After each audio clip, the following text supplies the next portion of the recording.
A confirmation about the audio, please, guys. If the audio is clear and available, kindly confirm. Thank you.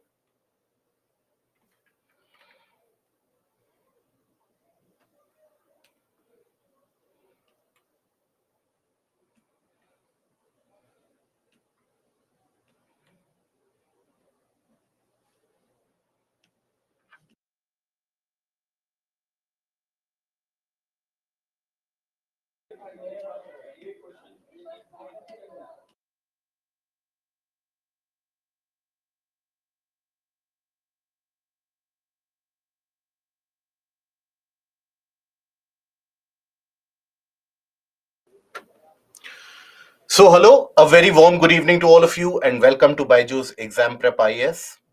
Welcome to the session of oceanography, where we proceed ahead with where we left off the yesterday's discussion. So, yesterday in the session, we were discussing about the occurrence of waves, tides, and before that, we had discussed in detail about the ocean bottom relief features. We have had a discussion about the physical properties of oceanic water, where we discussed the distribution of temperature, distribution of salinity from one area to another, and also we had a discussion about the density, that how density basically ends up leading to a situation where the oceanic waters they arrange themselves in various different layers. So these are the things that we looked into. Now basically here, we had also taken a look at thermohaline circulation, where we observed that movement of water from lower latitudes to the higher latitudes is observed on the surface level. And that is because at the surface level, the water in the lower latitude, after getting heated up, that tends to expand. After it expands, it tends to move to the higher latitude. As it moves to the higher latitude, basically, there the water becomes colder, denser, more saline because of freezing. And then that high density water, which is heavier, tends to sink and at the subsurface level moves towards the lower latitude, thereby completing an entire circulation, which is the thermohaline circulation. Then we discussed what the waves are. Wave motions are basically induced due to the movement of the wind. As the wind moves over the water body, it tends to pick up the water and then release it again, thereby leading to a circular oscillatory motion in the case of the formation of waves. We noticed what is a swash, what is a backwash, and then we moved ahead into the area of tides. So when we observe these tides, basically, tides are when the sea level raises up and goes down. There is a vertical variation in the level of the sea and the ocean almost twice every day. And that is when the level raises up, it is the high tide. When the level goes down, it is a case of a low tide. Right? So that is where that rise and fall of the sea level basically induces these tides. Now, why is that rise and fall of sea level going to be experienced? So here, there are certain factors at play. One is the case where the gravitational pull of the sun and the moon, that is one of the factors. The other factor is the centrifugal force of planet Earth. As the planet Earth rotates, there is a centrifugal force which is acting, and that acts on the outward direction. We had studied in the case of when we talked about the continental drift theory and the reasons provided by Alfred Wagner. At that point of time, also, we observed that there is a centrifugal force which acts as the planet rotates. Now, where is it that the centrifugal force will be acting as the planet is rotating? In which portion of the planet will the centrifugal force act to the most? It is around the region of equator. I hope, yes. It is going to be around the region of equator, where maximum amount of this centrifugal force will be acting. So that is going to lead to a different, again, a tidal bulge getting created because of that. So these are few of the factors which are responsible for the generation of tide. Let us take a look at each one of them. Starting with the gravitational pull of both the sun and the moon. Now here understand, let's suppose this is the planet. Let's suppose we consider the oceans around as a blue envelope around the planet.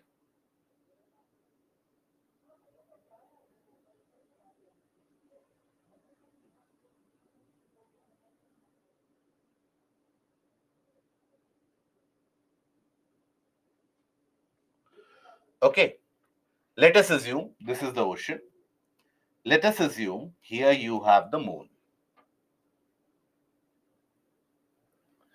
Now, the moon subtends a gravitational pull of attraction on the planet Earth. It does extend a gravitational pull of attraction. But that gravitational pull of attraction exerted by the moon is not so very strong that it can pull the entire planet or that it can start pulling the land areas towards itself. But when it comes to the water bodies are fluidic.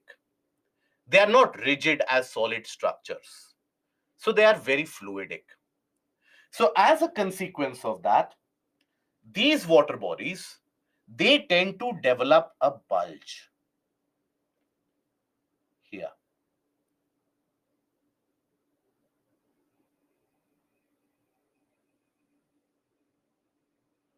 In these areas, they will develop a bulge. What does developing a bulge mean? Means more water will be attracted in that area. Water will accumulate in that area ever so slightly more. Water will be accumulating in that area, in that region. Now, where does this water come from? Is it that because the moon is attracting, suddenly the planet starts producing more water? Will that be the situation? No, never. So water will be consumed from the surrounding regions always. So when we say water will be consumed from the surrounding regions, you will be able to observe that water will be drawn out from all the surrounding areas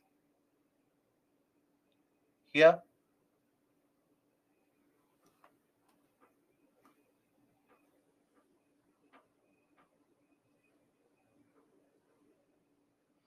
Water will be drawn out from the surrounding regions here.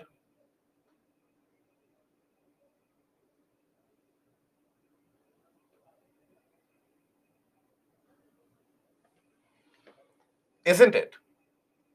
So, in these areas, can we say that the water level has gone down as compared to normal? We can say that. Whereas in this area, we can say that the water level has gone up as compared to normal.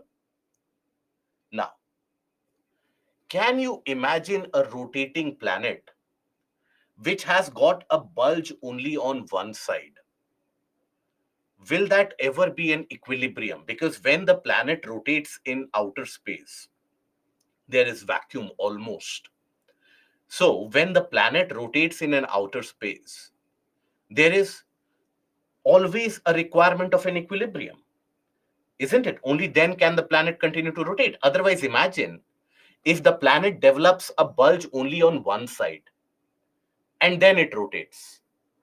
Won't there be a possibility of sudden tilt happening in the planet? Sudden change of axis, etc.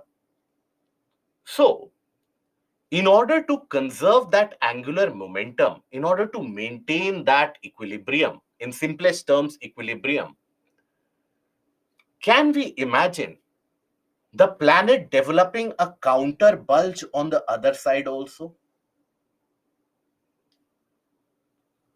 In order to maintain that equilibrium, can we imagine the planet to develop a counter bulge on the other side also?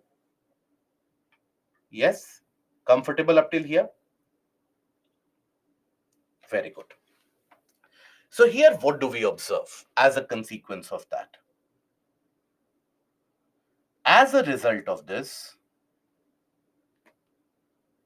we will be observing the fact that the planet develops a counter bulge even on the other side to maintain that equilibrium. Now, even for that counter bulge to be developing, where will the water be drawn from? From all the surrounding areas, water will come here. So at any given point of time, can I say that this region will receive high tide, will experience high tide, the level of water has gone up. This region will experience low tide, level of water has gone down. This region will again experience low tide, level of water has gone down. This region will again experience high tide, level of water has gone up. So clearly, we will be able to observe these scenarios, isn't it? Now, that is the case where you observe that the two opposite ends will develop a high tide and the corresponding perpendicular points will develop a kind of a low tide. Fair enough? Now the moon also moves, the moon rotates, right? The planet also rotates. Now let's suppose the moon is in position, or due to the rotation of the planet, let's suppose the lunar position is here. Due to the rotation of the planet, after 6 hours, let's suppose the position of the moon is here. Now what will happen? In this case, in this scenario, can we experience or expect a bulge to be developed here? And similarly, a bulge to be developed here? But where will that excess water be drawn from? From the surrounding area. So in these areas, the water level will go low. In these areas, the water level will go low, substantially low, isn't it? So here, the region which was experiencing low tide will now be experiencing high tide, and vice versa. Those areas which were experiencing high tides, they will now be experiencing low tide, isn't it? Now, in one day, we can expect the lunar position to be there at some part of the planet or the other in 24 hours, right? So again, after 6 hours, let's suppose the lunar position is here.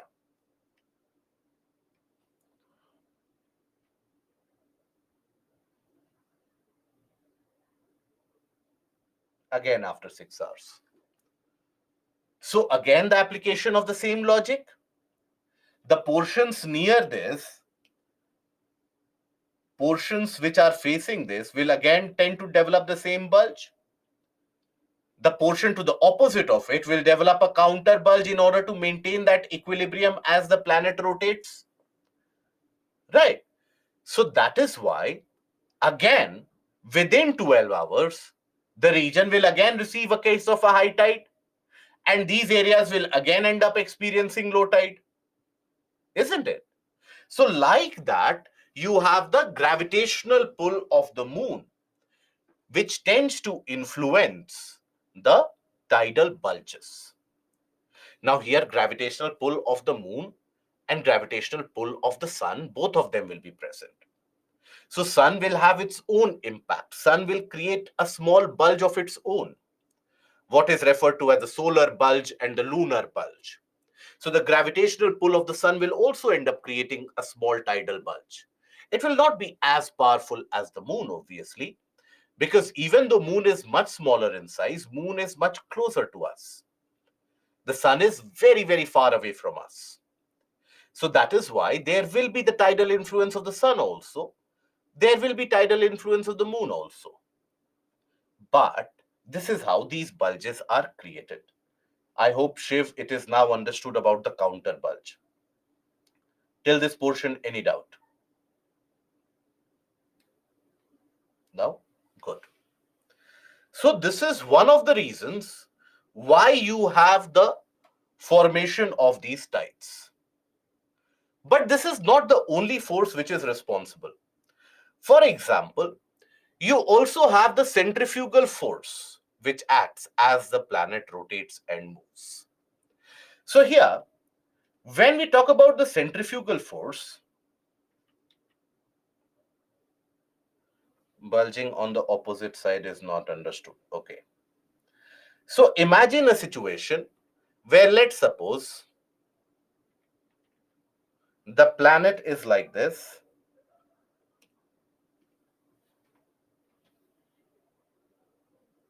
and around this planet there is a development of a bulge towards one side.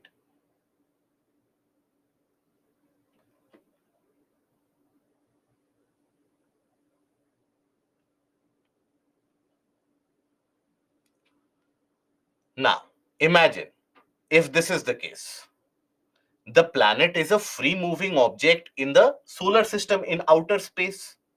So, in this condition, can the planet exist like this with having one lopsided end? Why is it that all the planets are spherical in shape? Why don't we come across a cube shaped planet? Because they rotate. And when they will rotate, they will have to be at an equilibrium. That is why the shape morphed right at the time of formation into spherical shape. So here, this particular planet will also, as it continues to rotate, it will have one end significantly bulging up.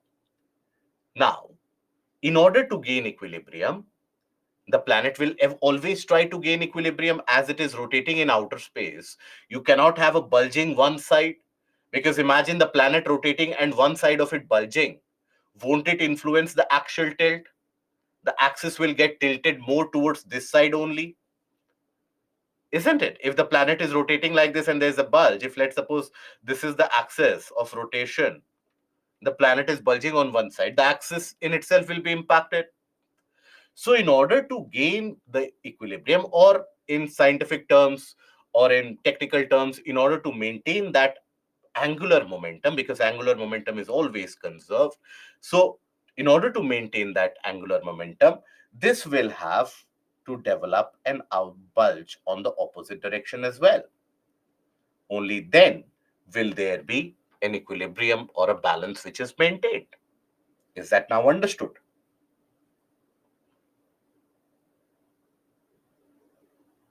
Yes, Akash. Are surges different from tides? Yes, the surges are created due to the wind influence, etc. Okay, I hope this is understood. So basically, this is why the tidal bulge will be developed on both sides. Then there is that centrifugal force.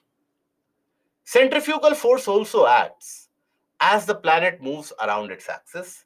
The centrifugal force acts at the region of equator. Because understand, if we talk about the planet rotating on its axis continuously,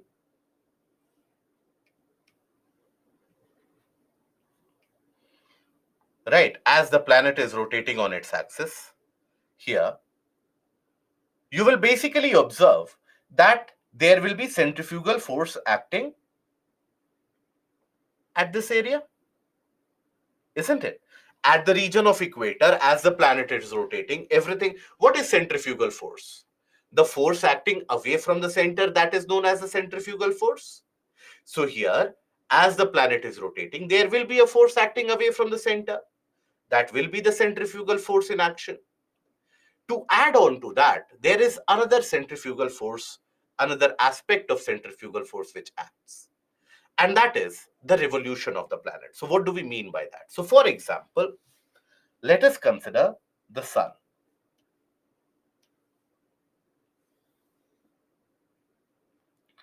Let us consider that planet Earth moves around the sun in an elliptical orbit.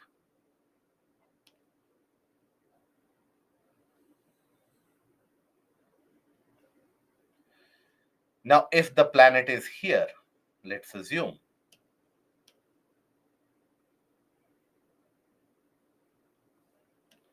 if the planet is moving here, so the planet's motion is going to be in an anti-clockwise direction like this. Continuously, the planet is moving around its orbit.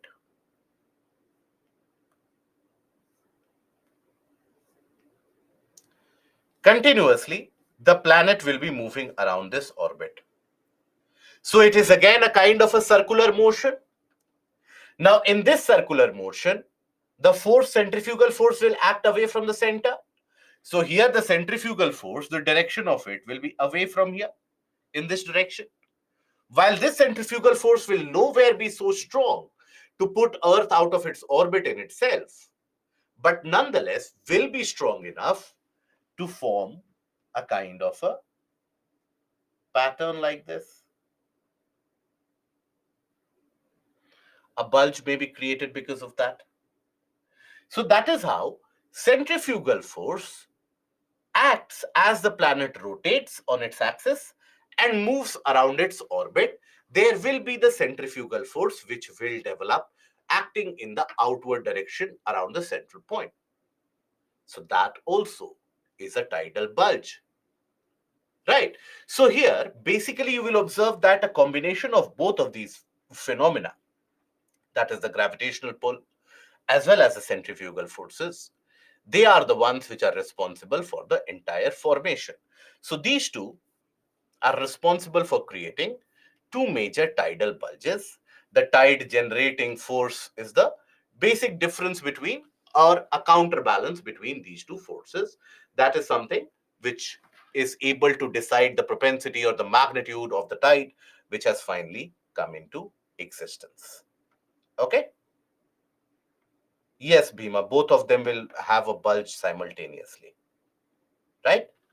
Now, then we come to the classification. So basically, in simplest of the terms, if you are unable to understand these tidal bulges, why on the other side, etc., this is the simplistic thing that NCERT provides you, which is not very accurate. So here you observe basically that the gravitational pull induces a tidal bulge.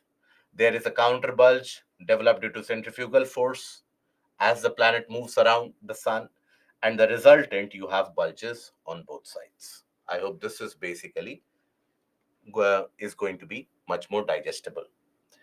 Now, we have the classification of these tides, because understand, if let's suppose the sun and the moon are on the same side, or if the moon is here, in that case, the tidal bulge which will be created, or the tide which will be formed, will be different.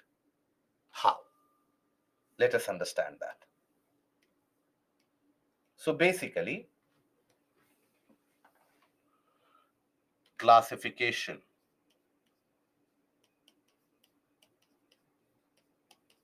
of tides.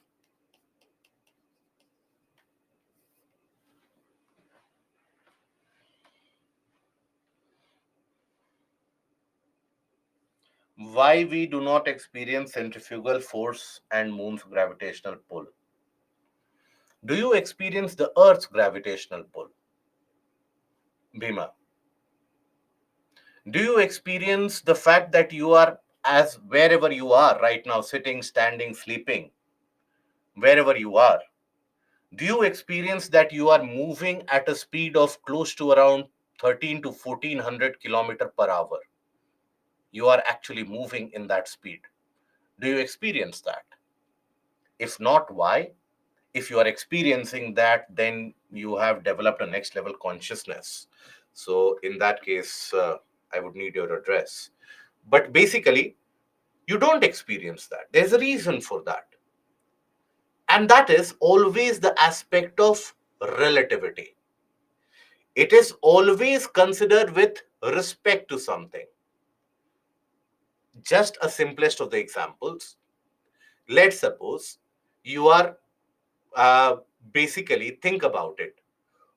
One sudden day, one sudden day, if let's suppose all the supernatural forces that you believe in, or that your family believes in, all of them, they are angry at you, and they suddenly make the planet's rotation stop, what do you think will happen? Will you be able to consume the lunches like you have been, have a life merry-go-round as it has been? Would you be able to do that? No. Why? Because if the planet, let's suppose, stops rotating all of a sudden, we all would fly off from the planet, at a speed of close to around 1600, 1500 kilometer per hour. Can you imagine people flying in front of you or getting thrown in front of you at a speed of 1600 kilometer per hour? Probably we have never seen an object moving at that speed with our naked eyes. So that is always relative. The gravitational pull extended by the moon. How is it that you would feel that? Or what is your experience which would make you feel that moon is attracting us? Would it be the case that during night time you are standing automatically, your hand gets lifted up, then the other hand also gets lifted up because we are being pulled by the moon? Would that be the case when you would feel that we are getting attracted by the moon? Obviously not. If the gravitational pull had been that strong, it would have pulled our hands upwards. It would have mightily pulled us also upwards. It would have pulled the lands also.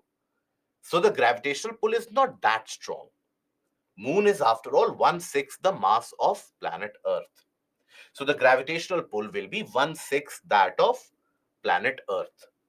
So Earth extends a very strong gravitational pull on the moon. It is because of that that we are able to see only one side of the moon always. And you always have the other side that is the dark side of the moon. Right? But anyways, uh, we are in some state of inertia. Yes, absolutely. We are in the state of inertia. As when sun's gravitational pull on one side of earth and moon's also on other side, then is it possible that all four sides, I'll come to it, Ram, don't worry. um, which tide will be more stronger and impactful, moon or the centrifugal, the gravitational pull? Will the tides at perigee will be the highest? um, at the case of perigee, the solar bulge will be high. But in the cases of blue moon, for example, or the red moon, when the moon is appears really big and is very close to us, that is when. So yes, perigee will you will observe that tides will be a bit more exaggerated as compared to perihelion. Perigee will be where you observe it. Good diction. And Abhishek, but sir, is it really possible that moving fast object can stop suddenly if you apply an external force? If maybe a collision happens, that can always happen. Okay. So I hope we are able to digest the fact that we won't be pulled up by the moon while we sleep, but still there is a gravitational pull which basically manages to develop a kind of a bulge. So now let us understand the classification of tides based upon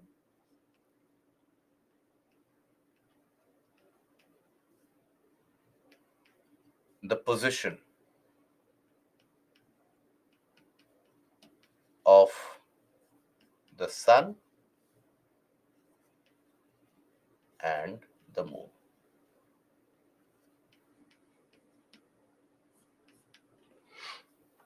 Now, here, when we talk about it, first of all, let us assume that this is planet Earth. Let us assume that moon and the sun is at the same axis or at the same plane, on the same plane.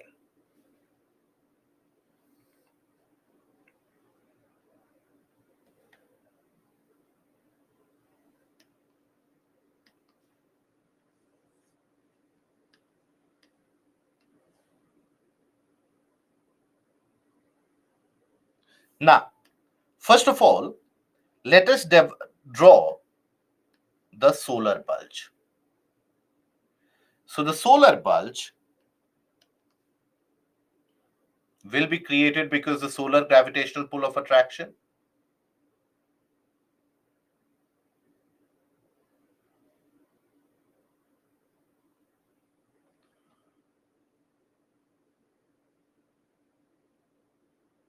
Because of the solar gravitational pull of attraction, there will be a kind of a bulge which will develop.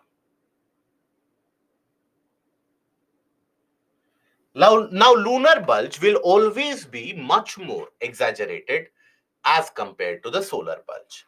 So let me write this as the solar bulge.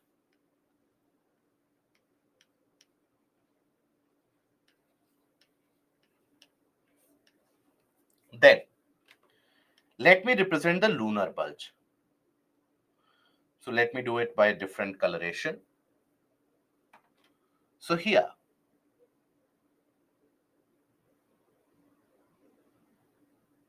the pull of the moon will also create a substantial bulge.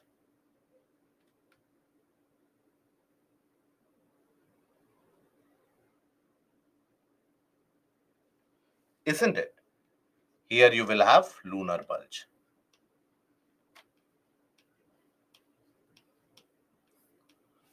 Now, if I tell you that a same kind of phenomena will be observed even if the moon is on the other side, here, will that be correct or incorrect? The same phenomena will be observed if the moon is on the other side. Will that be correct or incorrect?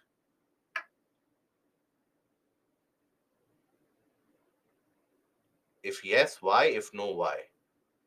Yes.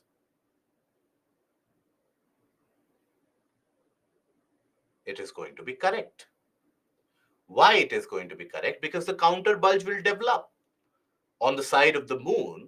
Also, the counter bulge will develop on the other side. So that is why, in order to maintain equilibrium, the bulge will be developed on both sides. So that is why, in either position of the moon, you will have a similar phenomena. Having said that, what can we say about the property of tides in this position? There's a name given to this position also. When you have the sun, the earth, the moon, all of them aligned on the same plane, that is a position which is known as syzygy. Now, syzygy will also have two parts. One portion where the moon and the sun are on the same side. That will be conjunction. The written definition is there in the slide, so don't worry. And then the position of the moon when it is opposite to the earth. So sun and the moon are on the opposite sides of earth. That is opposition.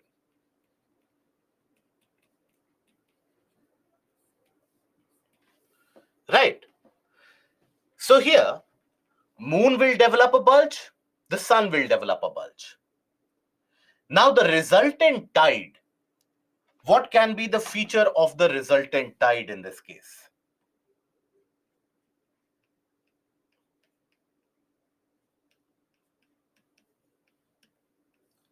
High tide, when we talk about high tide. So high tide, will it be higher than normal? Will it be normal? Or will it be lower than normal? What do you think? In the case of the high tide, the regions which are experiencing high tide. Much higher than normal, because both the solar and the lunar bulge here, they add on to each other. So high tide will be much higher than normal. What about the low tide? The low tide, will it be higher than normal? Will it be lower than normal? Will it be normal? Very good. Lower than normal. Why? Because more water will be drawn out in order to support these high tides, isn't it? So the low tide will be lower than normal.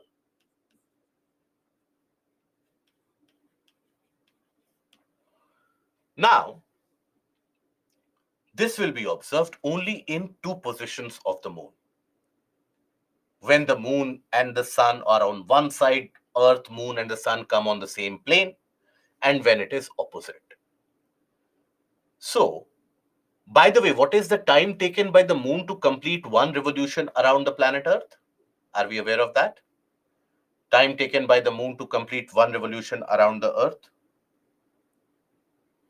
28 days, roughly. Yes? So, what is the time duration between these events when these events will be observed? At which time duration do you observe these kind of tidal movements? 14 days. So these kind of tides, where the high tide are higher than normal, low tides are lower than normal, these are your spring tides.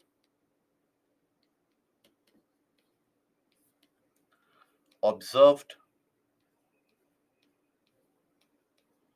every 14 days.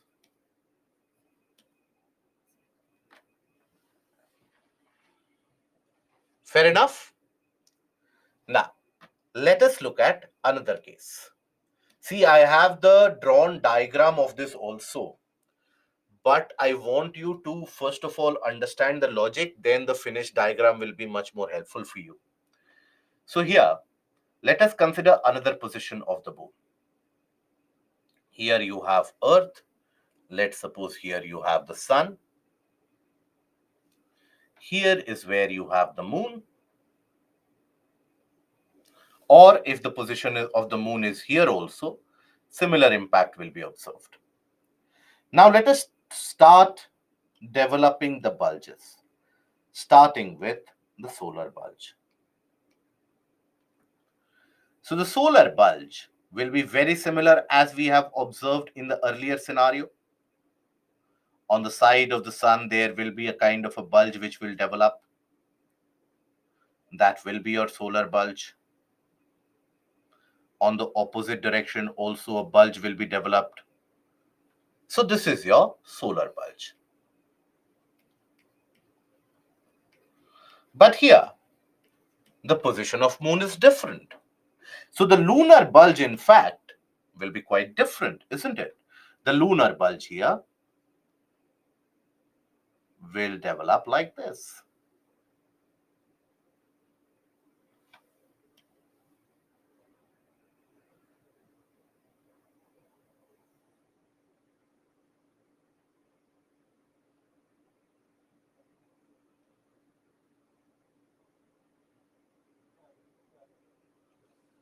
So can we imagine a scenario? Is everybody okay with that? That why lunar bulge will develop like that? Because the position of the Moon is such. Moon will always attract water towards its own sides, isn't it? So here, when we have the lunar bulge and you have the solar bulge, will it be okay for us to consider the solution that these tidal bulges will tend to cancel out each other? Isn't it? These tidal bulges, they will tend to cancel out each other because the solar bulge, high tide of the solar bulge will coincide with the low tide of the lunar bulge, so they will cancel out. So what can be the property of the tidal movement? Here, if you talk about the resultant tide,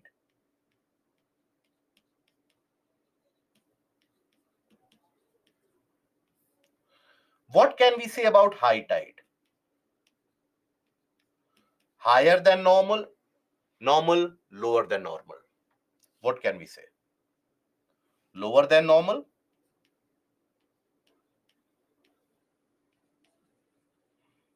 What about the low tide?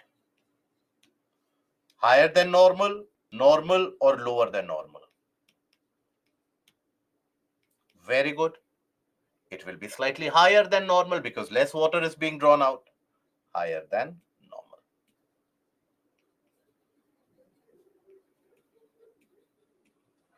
Again, this kind of a characteristic is what is referred to as neap tide.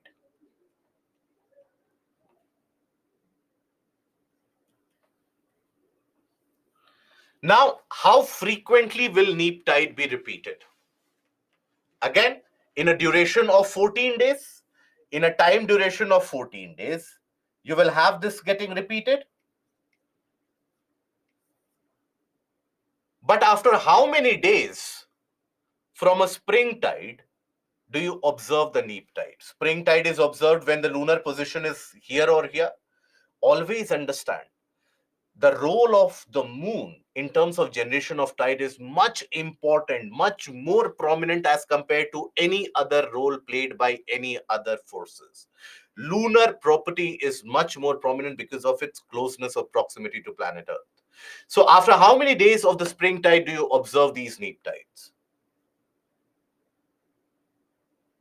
Very good. 7 days. So there will be 7-day interval between the spring tide and neap tide always. Now here you have a special position where moon tends to lie perpendicular to the plane of the sun and the earth. This kind of position is what is known as quadrature.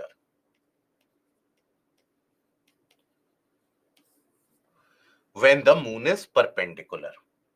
Okay? So, here basically you will observe here the solar tide and the lunar tide. So, in the position of syzygy, this is the position of syzygy. So, in the position of syzygy, the sun, the moon, and the earth, all of them are at the same plane. There will be a force of basically attraction, gravitational pull of attraction. So that will induce this kind of a thing.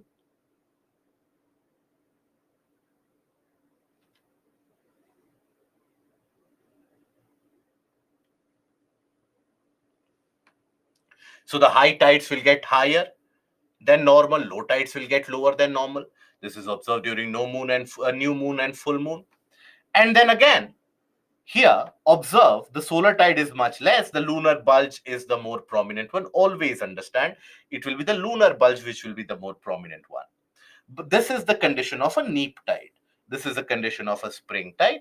In neap tide, you will have the high tide slightly lower than normal and the low tides higher than average. So when the sun, the moon, and the earth are in a similar plane, the height of the tides will be higher. They occur twice a month, one on full moon period and another on new moon period. That is based upon the position. So when the sun, moon, and earth are in the similar axis, their position is known as this position of syzygy. This can further be divided into conjunction when the moon and sun are on the same side, or a position when the moon and sun are on the opposite sides of each other. Every 7 days after the spring tide, there occurs a neap tide. So neap tide represents a 7-day interval. Okay, the sun and the moon are at right angles to each other, and the forces of the sun and the moon, they tend to basically counteract each other.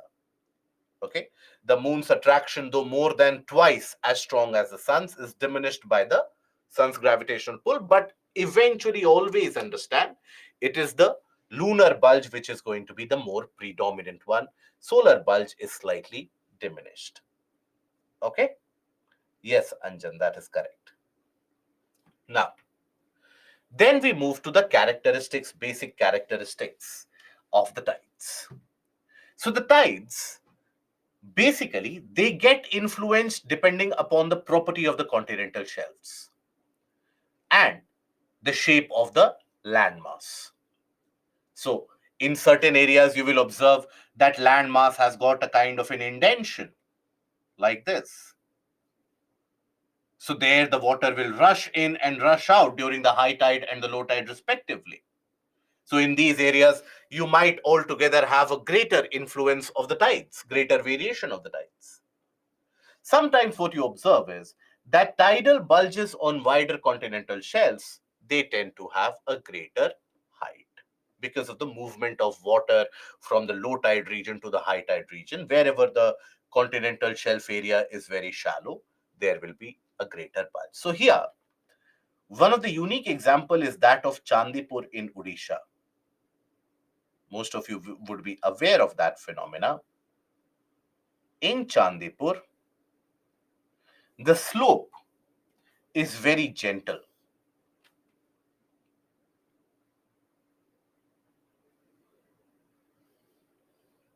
The slope of the shelf area is very gentle. So here,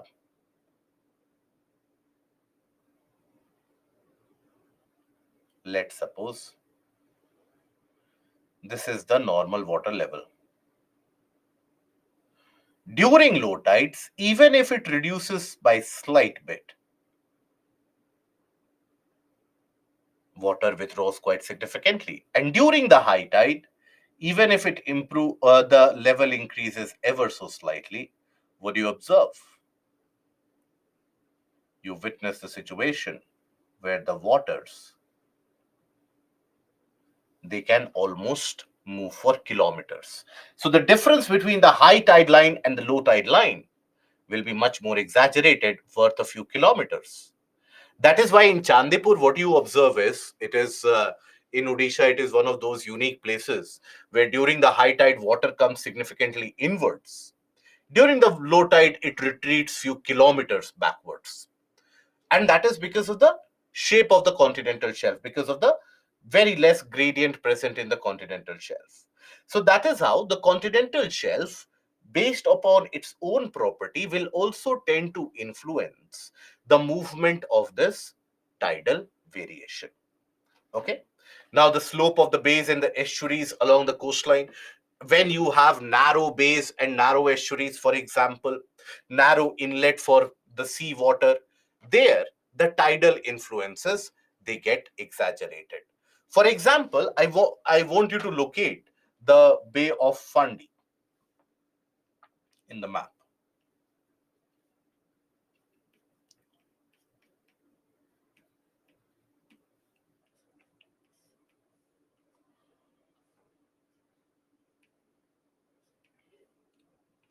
Now, this Bay of Fundy observes the greatest tidal variations in terms of height. And you will get to know why once you take a look at the position of it. So basically, look at the eastern portion of North America. You will locate this Bay of Fundy. Yes, in Canada. Have I given this as map pointing earlier? No? Then it is good that you guys know. So that is where the tidal variation will be very exaggerated. When the tide is channeled between the islands into the bays and the estuaries, sometimes they are also referred to as tidal currents based upon the narrow inlet. For example, let's suppose I will give you a cross section and a top view as well. Let's suppose this is the top view of a kind of an estuary like region or any inland, gulf, bay, anything. This is your sea. This is the land. This is the land. This is water here also. Now the side view will be, the cross-sectional view will be,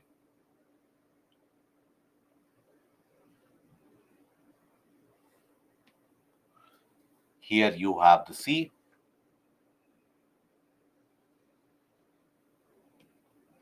Okay. Now, during the high tide, when the water level here goes up, can we expect the water to suddenly channelize and drain into this area? Can we expect the water to flow here, rush in with a great force? We can expect that. Yes. So whenever that happens, there will be a rush towards this area. Water will get filled up, let's suppose. Or if it is already filled up, its level would end up varying. Now, let's suppose you have a condition of a low tide. Low tide means water level here will go down, water level here will go down. So conversely, can I experience the or expect the water to rush out from here with some amount of force in order to maintain that level of seawater? So here, because of the inlets or because of the narrow points which are present in the land areas, that is where you will observe a greater rush in or rush out of water. That is what is the influence of the tides. Okay. So these are what are known as the tidal currents. Right. Now these tides, they are used significantly by many of the species also. For example, many of the species, They utilize the case of the high tides to come closer to the coastline. Many of the species, or even during navigation, many of the fishermen you would observe, they take out their boats, they go with their boats only at around 2:30 a.m., 3 a.m., or 3:30 a.m. in the morning. You will observe the fishermen, the fisher folk, they go out into the water at this point of time. Why is it so? So that they venture out when the high tides are there, so that they don't have to drag the boat for a long distance. They will never venture out during low tides. Okay. In our country, roughly we experience high tides at around 1:30 to 2, roughly, and again at around 1 a.m. at night. So 12-hour duration.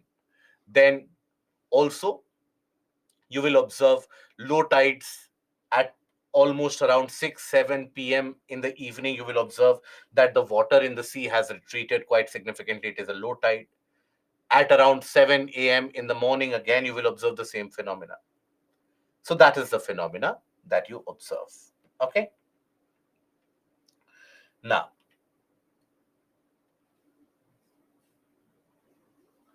Varsha, I'm unable to understand the second diagram with respect to the first.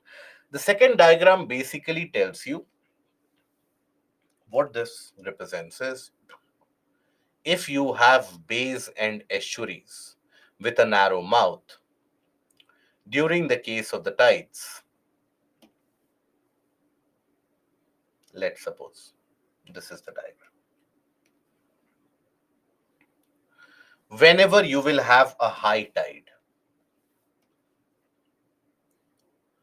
whenever you have a condition of a high tide, what will happen?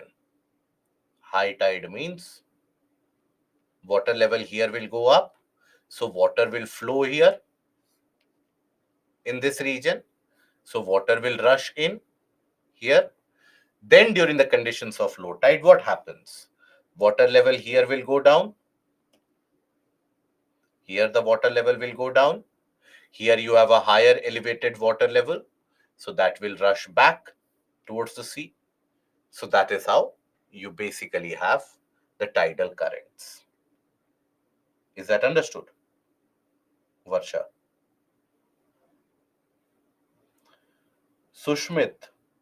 Sushmit, my dear friend, what I have said as the definition is the same, what I have explained right now. Okay, the shape of the bays and estuaries. See, you can have a bay or an estuary somewhat like this here, or you can have a water body. Let me rub this all out then. You basically can have a bay like this, like the Bay of Bengal. You can have a bay or an estuary like this also, let's suppose, with a narrow outlet. So if this is the land, this is the land, this is the sea, this is the land, this is the land, this is sea. So the intensity with which water level will go up here will not be that much. But here, as the water level goes up, it will rush in, right? And that is where, if it is an enclosed area, more water will be accumulated as it rushes in from all directions because the low water level. Here, during the high tide, the water level will go substantially up. And during the low tide, there will be a greater variation in between the high tide and the low tide heights. Here, you will have the variation as is observed in the open ocean. As is observed in the open ocean, the slight variation here also you'll observe the same variation. But here, in the second case, because you have a narrow opening, because you have a narrow width, as the water will rush in from all sides to fulfill that vacancy, there can be a substantial height raise for a temporary duration. Does that make sense? Okay. Estuaries, Rani, is basically when you will have the river meeting the sea. So river meeting the sea When the seawater gets inland, that is an estuary. So if, let's suppose, you have a river draining like this, if this is the river movement, and here you have the seawater comes inward as well. So this is an estuary.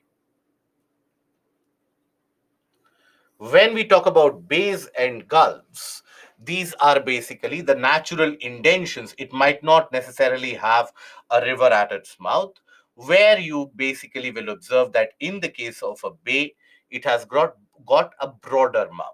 In comparison, gulfs have got a smaller mouth, bays have got a longer mouth. So in those areas where there is a kind of an indention in the landmass where the water can reach further inland. For example, Bay of Bengal, for example, Hudson Bay, Chesapeake Bay.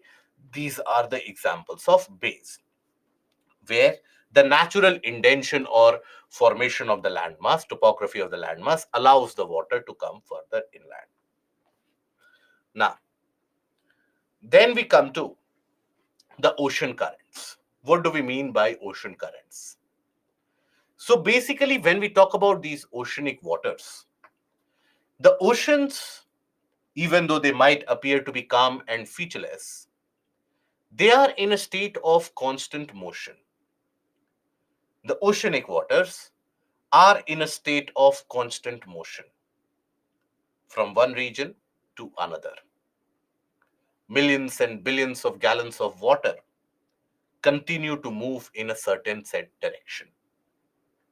These ocean currents were discovered way early in the 15th century itself by the sailors and the explorers, mostly the Portuguese and the Spanish explorers who would venture from Europe into the region of Americas. They basically took help of these movement in ocean water, and they understood that in a certain pathway, the speed of the ship suddenly accelerates because the ocean current helps you. So that is how the ocean currents have been long discovered. These are like, almost you can imagine, rivers of water moving into the ocean. In an ocean, how the rivers would behave. So the water, the direction of the ocean current is fixated, it is fixed. Regular volume of water is carried in a definite direction. That is the ocean current. It is not a random movement of ocean water from one area to another. That is not an ocean current. A regular, definite path followed by the oceanic water as it traverses across the globe helps in distribution of heat, temperature, and nutrients. That is the ocean current. So it is dependent on a variety of factors, broadly classified as the primary factors and the secondary factors. So when we talk about these ocean currents, they are like the river flow in oceans. Okay, that is, water has got a definite direction,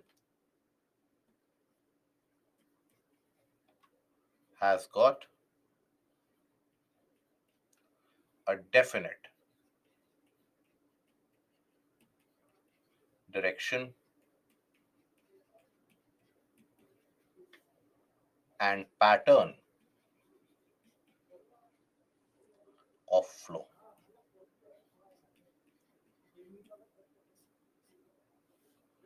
Okay, now there is regular volume of water which tends to move in a definite path and in a definite direction. Regular volume of movement of water. Now, ocean currents here, they are basically influenced by a variety of forces which are responsible for the basic generation of the ocean currents as well and the movement of the ocean current. They are classified as the primary forces and the secondary forces. What are these? So when we talk about each one of them, primary forces. So the oceanic water, when it gets heated up, in the lower latitudes in particular, the oceanic water tends to expand ever so slightly.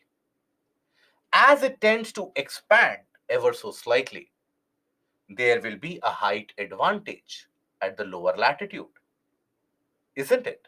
We have discussed it yesterday also. So because of increased solar insolation at the lower latitude, the oceanic water gains a height of around 8 to 10 centimeter, 10 to 12 centimeter sometimes. In the polar areas or in the higher latitudes, the level of water is lower because of the colder waters, colder conditions or colder materials. They are in a bit of a lower state. So that is when there is that tendency to move from lower latitude to higher latitude. The basic tendency is there, but does not mean water will always move only from lower to higher latitude. There is another major influence which tends to induce that movement of water in a set direction, and that is the wind. Here we are talking about permanent winds.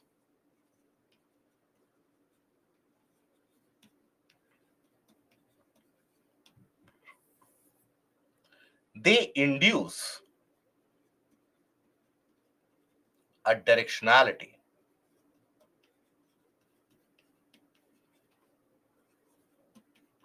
of flow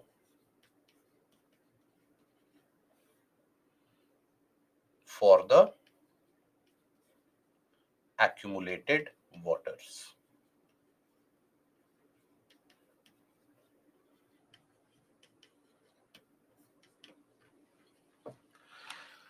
They induce a kind of a directionality of flow in the water which has been accumulated. So that is the role played by the wind. So here it does cause the surface water to move. Okay, so the surface water indicates a kind of a movement.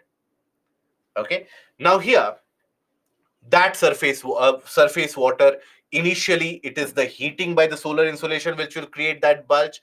Then after that, the direction provided by the winds induce that kind of a motion. Now then you have the influence of the Coriolis force. Water is also a free moving object there, so the movement of water will also be induced by the Coriolis force. So basically, any ocean current in the northern hemisphere tends to bend to the right, unless and until it is greatly shaped by the shape of the coastline or greatly influenced by the shape of the coastline. Other than that, mostly in general, in open oceans, you will observe that the ocean currents in open oceans in the northern hemisphere, they bend to the right, and in the southern hemisphere, they bend to the left. In the open oceans. Why do I say in the open oceans? Because when you consider regions such as Labrador Sea, etc., the Drake's Passage, etc., there you will find that the shape of the coastline plays a major role. If the wind is in a certain direction, and let's suppose the shape of the coastline is like this in the northern hemisphere. This is your land, and this is your land. There is movement of winds in this region.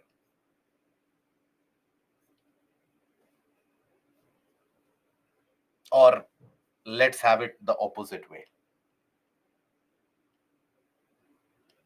Let's have it the scenario where the movement of wind is in this direction.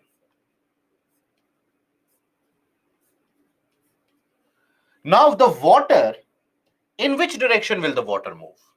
Water will go like this, and then induced by the shape of the coastline, it will move like this.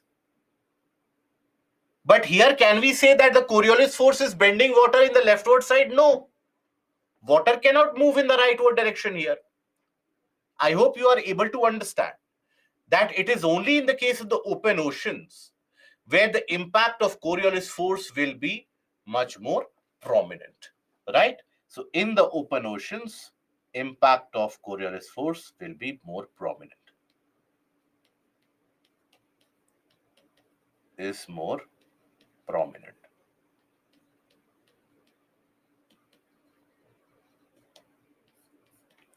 So here, basically, on a rough scale, if you observe the planet,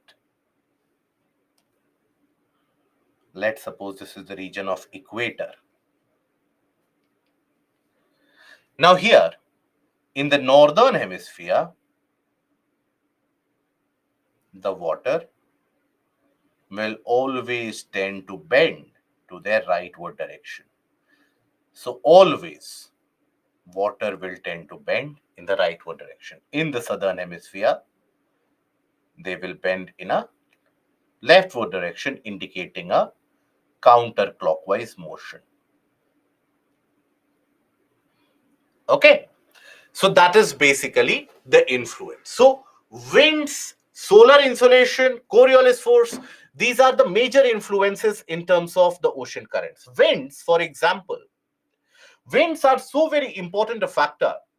It is the basic accountability or the basic reason is attributed to the winds. Why? That in the northern Indian Ocean is the only region where you have the reversal of ocean currents in between different seasons. Why does that happen?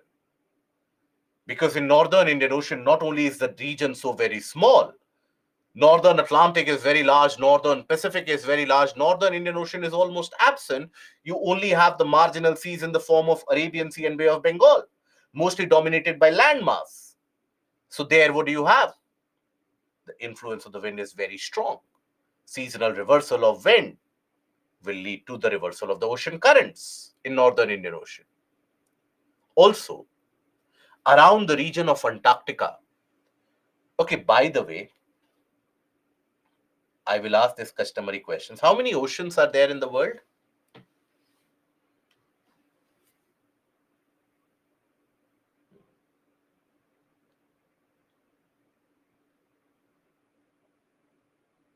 Which are those seven? And which are those four?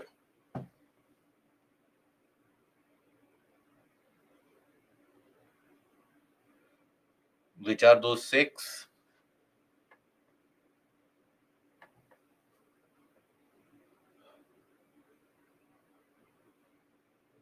I have all sort of numbers coming: 5, 4, 6, 7.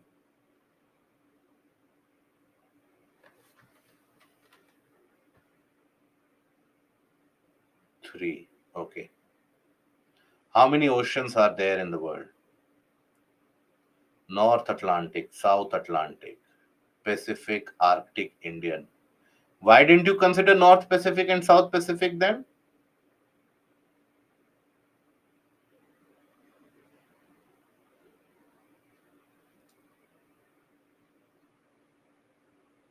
Okay.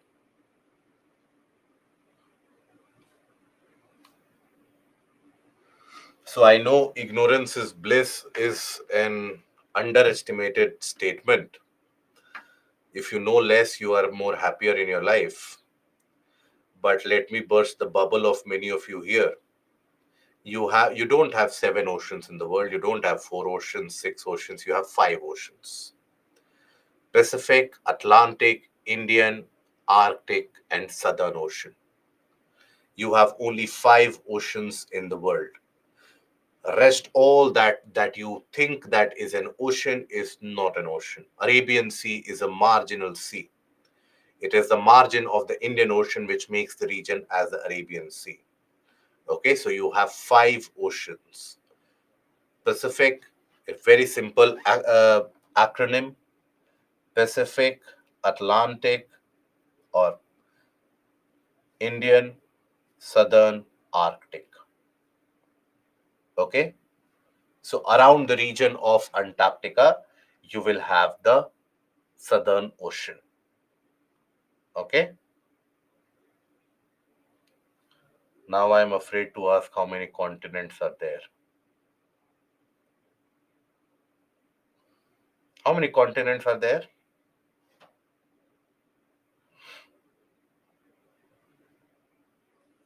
Okay, this everybody knows. Good. So basically, coming back to the influence of the winds, when you have very strong winds, for example, let us consider, I was giving the example of Southern Ocean when I thought that I should be adventurous and ask you about, are we aware about the Southern Ocean or not? So here,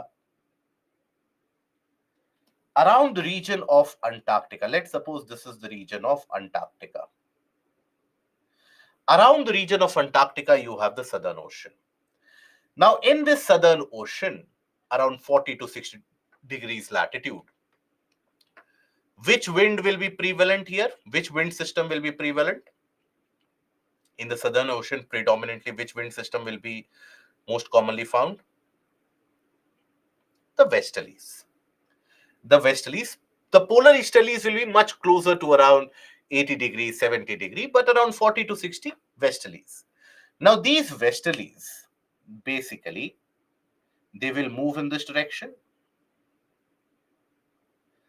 That is where when they move with such great speed over water body, they create that sound due to which they are known as the furious 40s, the fury 50s, and the shrieking 60s. Now here, these westerlies, will it be correct to assume that they will push the water from west to east? So all across the region of Antarctica, aided by these westerlies, you will observe the presence of the west wind drift. Around the entire region of Antarctica, water covers and moves around the region of Antarctica in that circumpolar manner. It covers the region around the around the area of Antarctica. It is aided by the wind movement. So that is the role played by the wind and the Coriolis force and the heating. Now, you have some of the secondary or the minor factors also, such as the shape of the coastline. Shape of coastline is very important here. Shape of coastline influences the direction in which the ocean currents will move. For example, if you observe here in this area, as you will have, let's suppose the ocean currents hitting here, this portion of Brazil, where will the water go? Water automatically, some portion will obviously be deflected back, but automatic movement of water will be towards this direction, regardless of whether it is leftward bending or rightward bending. Water's motion will be in that direction. Then the water will hit the Caribbean islands. After hitting the Caribbean islands, it will get divided into two branches. One will go to the north, one will go to the south. Eventually, from here around the Yucatan Peninsula, it will enter into Gulf of Mexico, again aided by the shape of the coastline. From Gulf of Mexico, water will follow this path and come out like this, again aided by the shape of the coastline. So here also, if you will observe, water when it goes, it is in the form of the North Atlantic drift. It basically moves into different directions based upon the shape of the coastline. Now, here, if you have a cold ocean current which comes from here, driven by the polar easterlies, naturally, it will bend to the left. Ideally, it is bending to the left as it is moving like this. But why? It is in northern hemisphere, it should not bend to the left. But the shape of the coastline is like that. Where will it go? So shape of coastline is very important in providing direction to the ocean currents. Other than that, you have another minor factor, and that is bottom relief.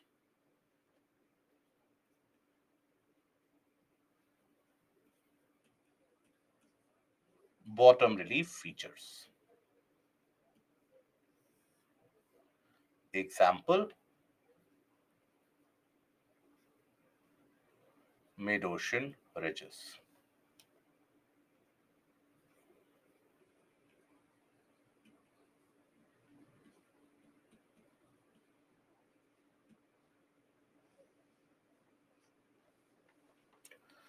Example, mid-oceanic ridges.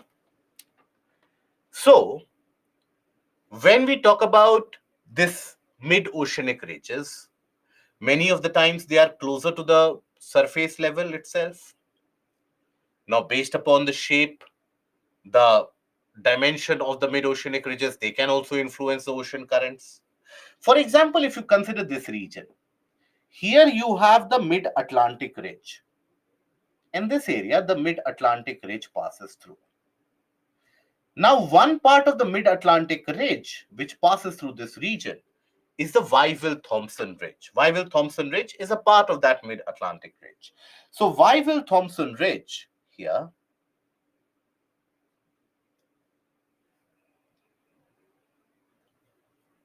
Wyville-Thomson Ridge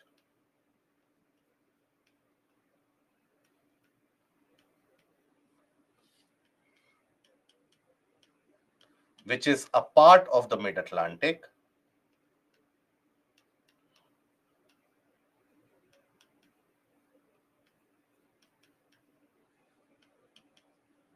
ridge feature.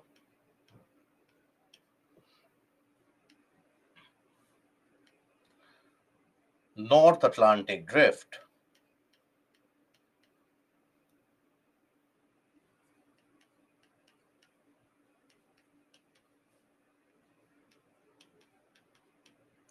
hits this ridge and the ocean current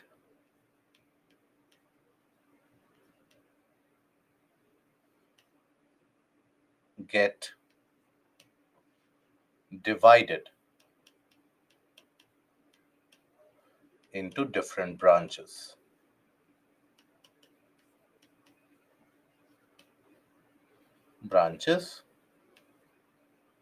Due to obstruction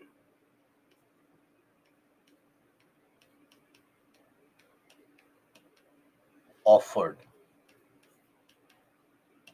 by the ridge. So this does not happen everywhere. Only in certain areas will you experience this phenomena where the bottom relief features can also end up influencing the bifurcation or the trifurcation of the currents into different parts. Okay. Now here you will come across various names, current, streams, drift. All these basically represent movement of ocean water. The basis of classification is the amount of water which is carried and whether it is just a slow movement or a fast movement. When you have a stream is basically when you have a significant faster flow, right? Stream is overall carries large momentous amount or large huge amount of water from one portion to another is carried by the various streams. Current comes somewhere in between, and then the slowest moving comes as the drift, where just the movement of the wind is carrying the ocean water, dragging the ocean water along with it. Okay, that is the basic classification here. Now, we come to the characteristics of these ocean currents.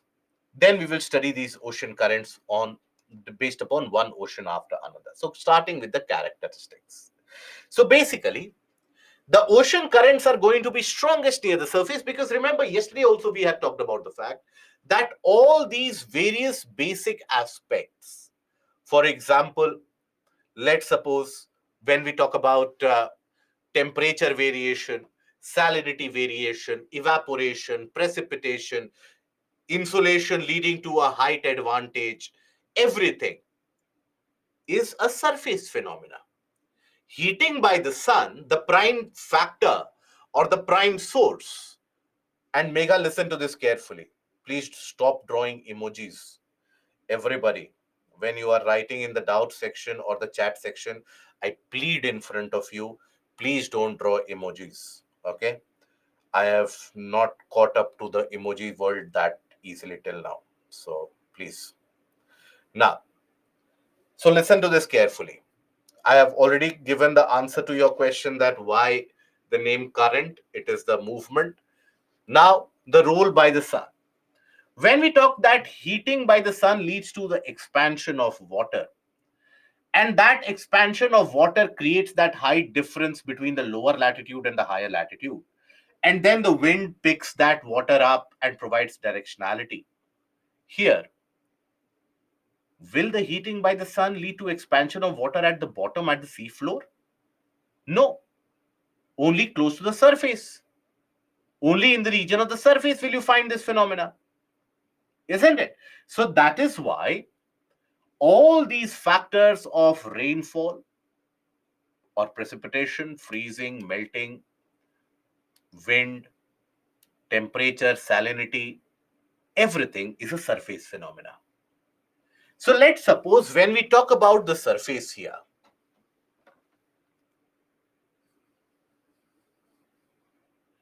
now the wind drags it along with it.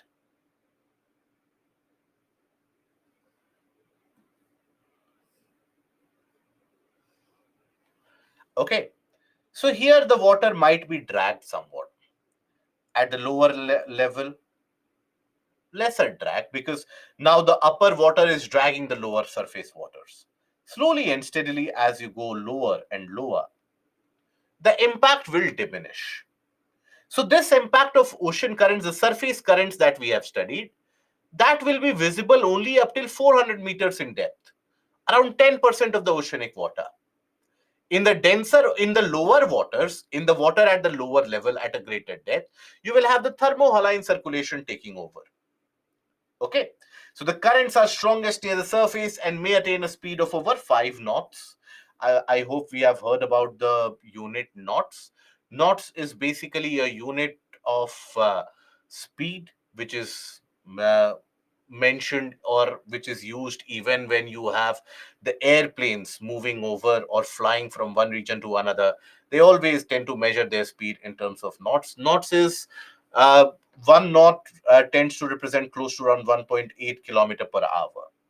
Okay, so basically, knots is derived from the older mechanism of finding the distance. Earlier, what used to be the case was how do you measure the depth over in the case of the sea, or how do you measure distance over sea from one portion of the sea to the other closer areas? How do you measure the distance?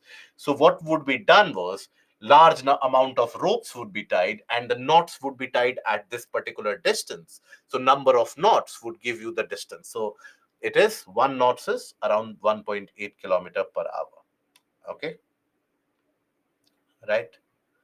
I hope that is understood. So at depths, the currents are generally slow with the speeds less than around zero point 0.5 knots. That is the case of speed. Now, types of ocean currents based upon the depth where they are in existence. The ocean currents are divided into two types: surface currents and deep water currents. Now, what are these? So, basically, surface currents we have already discussed. All the ocean currents virtually what turn out to be. These are the surface currents. And at the bottom, at the deeper waters, whatever motion that you observe, that is the deep water current associated. So surface currents include 10% of all the water up till a height of or depth of around 400 meters from the sea surface. That is indicated by the surface current. And deep water currents, they basically are at a greater depth in the ocean basin because of variation in density and gravity. That is why you have these deep water currents. So is your doubt clear, Megha? Ritika, you had a doubt about the ridge. Okay, Ritika, understand. When you have water like this, let's suppose you have made oceanic ridges in this form continuously. Now, if these currents, they tend to move, they hit the obstruction in the form of a ridge, right? So as a result of that, they might develop a channelized flow somewhere and so like that. So that is where the ridges also offer an obstruction and lead to that kind of a division. Okay, till now, is it digestible, guys? Is it clear till now? Okay, are we have the class of environment ecology with you or another? You will be intimated about that depending upon the schedule. We'll let you know. In the month of February, it is listed. Why some currents are referred to as drifts when the speed is very slow, when wind is the only one which is carrying them from one region to another, then it will be referred to as a drift, very slow. So that is not very fast. Stream is very fast. Tomorrow the classes will be from 7:30 a.m. Okay. Now let's take a break of 15 minutes. Let's be back and we will study about the ocean currents in each of the hemispheres or in each of the oceans. But before that, secondary forces, Monisha, basically sometimes even Coriolis force is included as a secondary force, but the shape of the coastline along with the bottom relief features, those are your secondary forces. Primary forces are the heating by the sun and the influence of the wind. Seema, I already answered to your question, my dear friend, that depending upon the schedule, you will be intimated about the who is taking the class. So that will be clarified in the month of February. Don't worry. Okay. Right. Garima, surface currents, the ocean currents which move closer to the surface. All these ocean currents that we are going to study, these are the surface currents. The ocean currents at the depth, they are the deep water currents induced by the thermohaline. Yesterday in thermohaline circulation, we observed that at a greater depth, water tends to move from one direction to another. Those are deep water currents. Frame the question, Ankush. We'll take it up after the break. So, in the break, meanwhile, apply your logic, apply the logic of climatology, and try to find out the answer for this. Why cold currents are found on the western coast of the continents? And we'll take a break. Yes, there is an extra session tomorrow from 7:30 to around 11:15.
A confirmation about the audio, please. Thank you.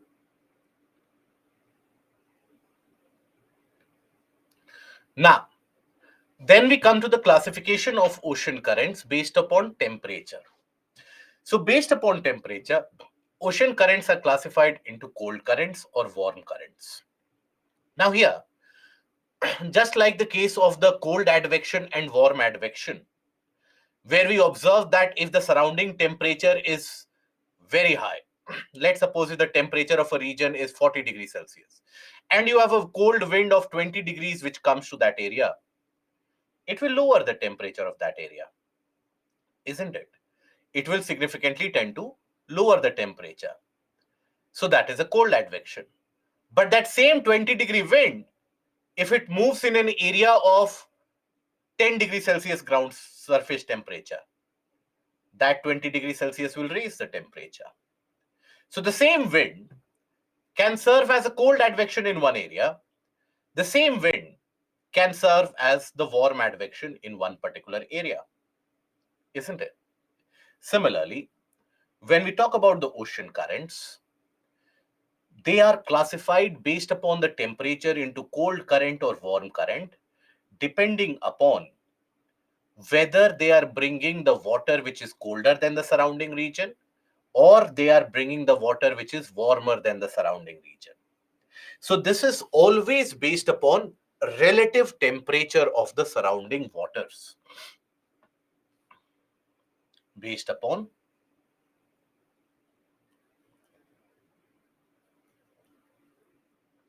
the relative. Yes, Ankush, please go ahead. Temperatures of surrounding water.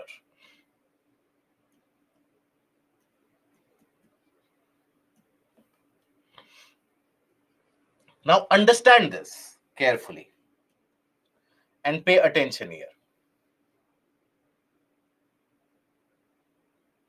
Let's suppose we talk about the planet. Let's suppose I draw the equator.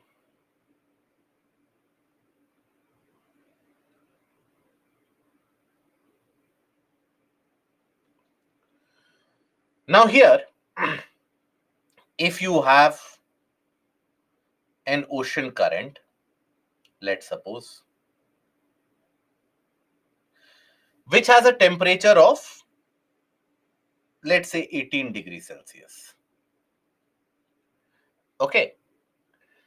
Now, if the same ocean current goes here,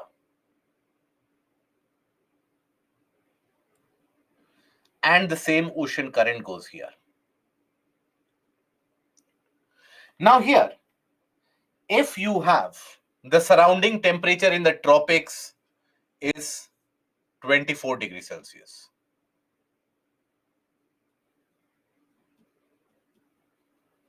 If the surrounding temperature comes out to be 24 degrees Celsius, let's assume. And here is the surrounding temperature.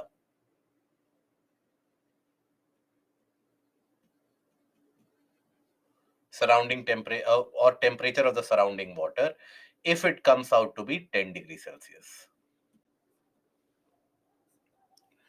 Now the 18 degrees Celsius water in these areas will be referred to as a kind of warm current, because the surrounding water temperature is 10 degrees Celsius. This ocean current is bringing 18 degrees Celsius along with it. So here this will be regarded as a warm current. And conversely, in this region, the same ocean current which brings 18 degrees Celsius water, that will be considered as a cold current. So what I'm getting at here is the basic fact that the classification of temperature, it is not absolute. That only if the ocean current's temperature is below 15 degrees Celsius, only then will we consider it as a cold current, or else it is a warm current. No, it can never be absolute. Anything in terms of temperature condition, it is never absolute. You say that today is very hot. In comparison to maybe yesterday, you are saying that today is very hot. Maybe tomorrow will be hotter.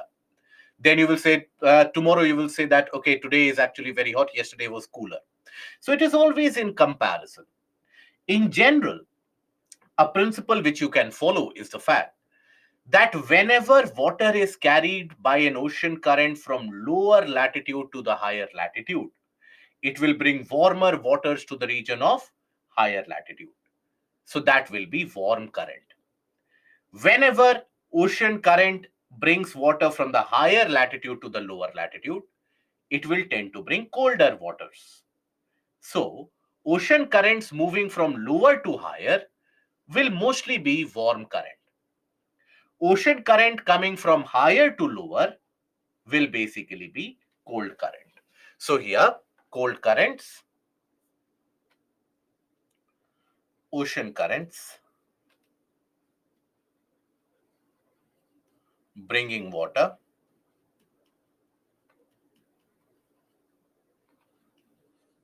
from higher latitudes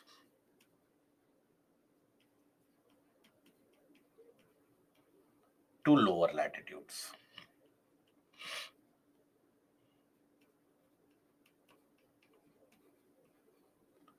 These bring colder waters.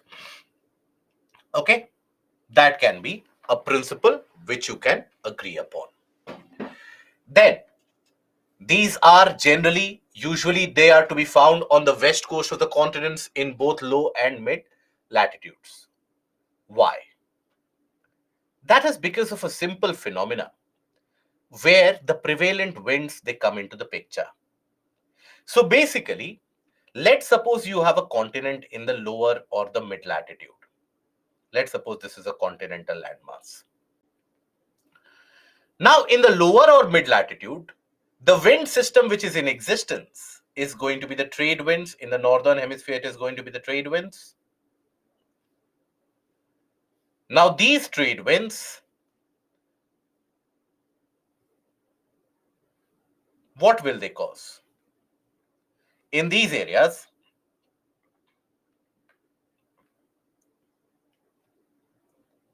in these regions, trade winds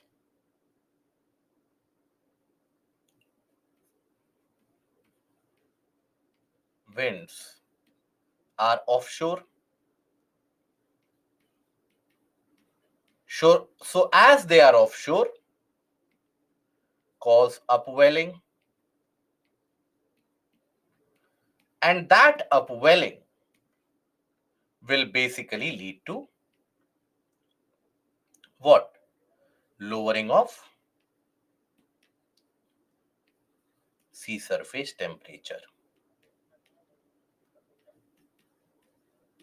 So the ocean current carrying these waters will always end up being cold because they are carrying the cold water in that case. The cold water which has been brought to the surface as a result of upwelling. So that is the case where you have the cold current. Warm currents, they basically bring waters from the lower latitude to the higher latitude. Bring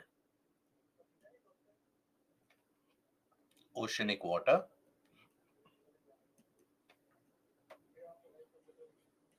from lower latitudes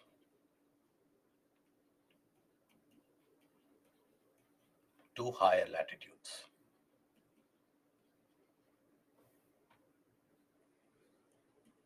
These are warm ocean currents, usually observed in the east coast of the continents in the low and mid latitude. Okay, generally observed along the eastern coast of the continents.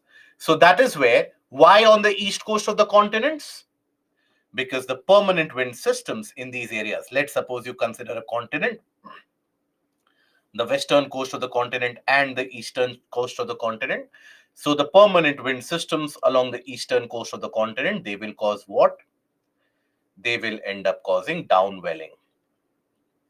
So permanent winds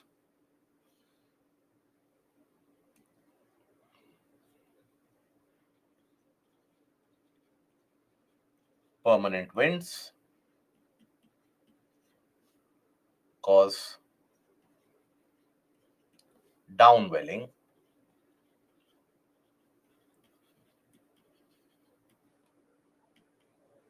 thereby increase the temperature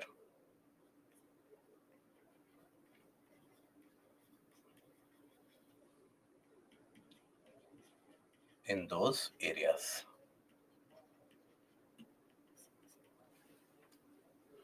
Okay? Yes, Lakshmi, that is correct. So, Ankush, your question was that you didn't tell about why it is so western coast of Indian subcontinent. Western coast of the Indian subcontinent is thicker than the eastern. You basically want to ask why is it that the continental shelf in the western coast is wider as compared to that of the eastern coast. We'll come to that answer tomorrow when we study in detail about the western ghats and the eastern coastline and the western coastline of India. That is when I'll tell you the answer tomorrow. But don't worry, it is a simple solution. So that is basically the classification of the ocean current into cold and warm ocean current. Now let us take these oceans one by one and let us try to understand how these ocean currents they move. So we start with the Atlantic.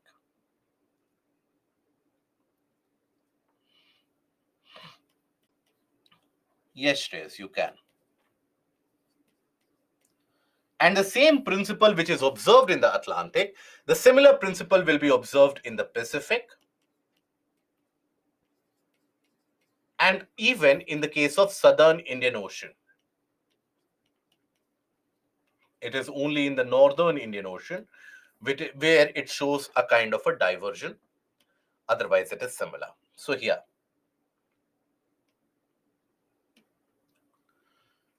come to this particular image. Now observe the region of Atlantic first of all. That is the region I want you to concentrate upon. Now, if you observe the region of Atlantic, particularly equatorial Atlantic, do you observe a kind of a trend or a flow in water? Can you observe that the water here tends to move like this? Isn't it? I will clear this. Again, look at it. You will observe that the warm waters, they have a pattern of distribution.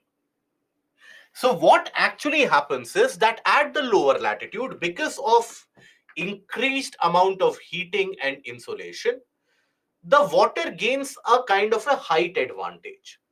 Now, as that height advantage is gained by water, the movement of the winds thereafter, they will drag the water along with the wind movement. Okay. So here, let's suppose the water has warmed up, has heated up, warmed up, increased in terms of its height. Then it will not directly start flowing like this. No. It will basically be then taken by the winds. The winds will carry here. The northern trade wind will carry it in this direction. The southern trade wind will carry it to the south of equator. They will hit the coastline. Some portion of water will get accumulated here, which eventually flows back in the form of a counter equatorial current. But then the shape of the coastline directs the water accordingly.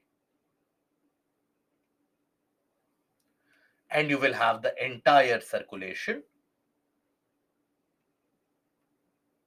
aided by the Coriolis force attained like this. Okay, so something very similar is what we will observe when we take a look at these ocean currents. So, first of all, starting with the northern hemisphere.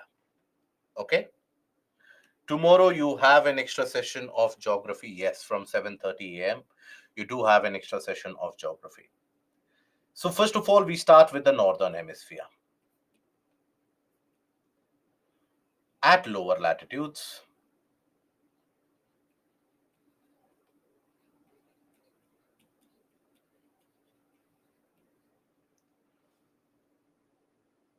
water level rises up due to heating.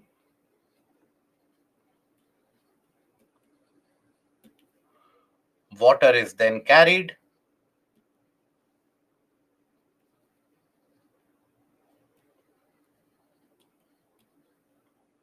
by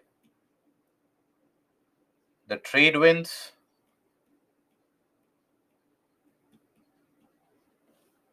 from east to west.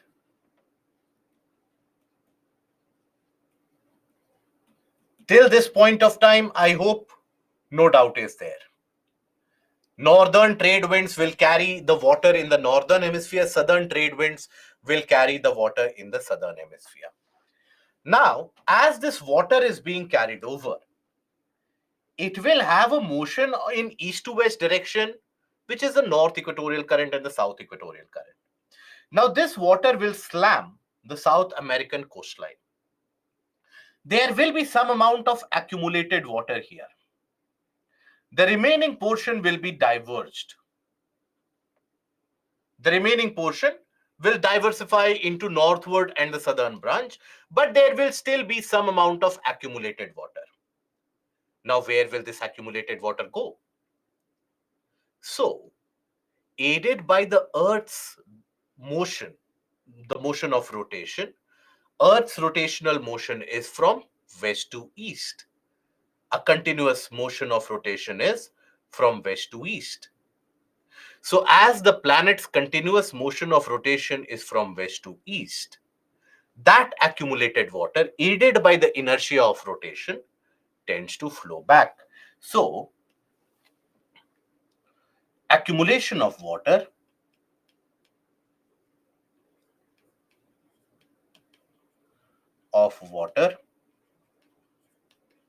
takes place on the western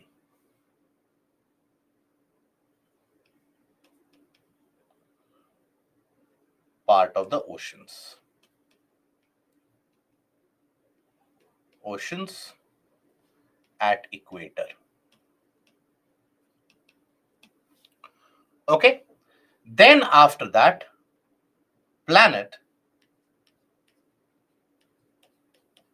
rotation from west to east provides the inertia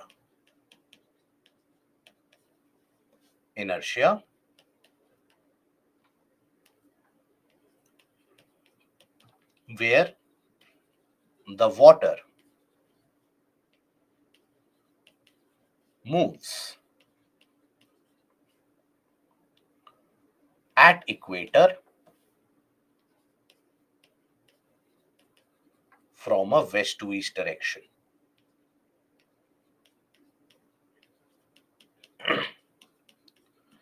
This movement of water from west to east direction, this is known as counter equatorial current. Counter equatorial current.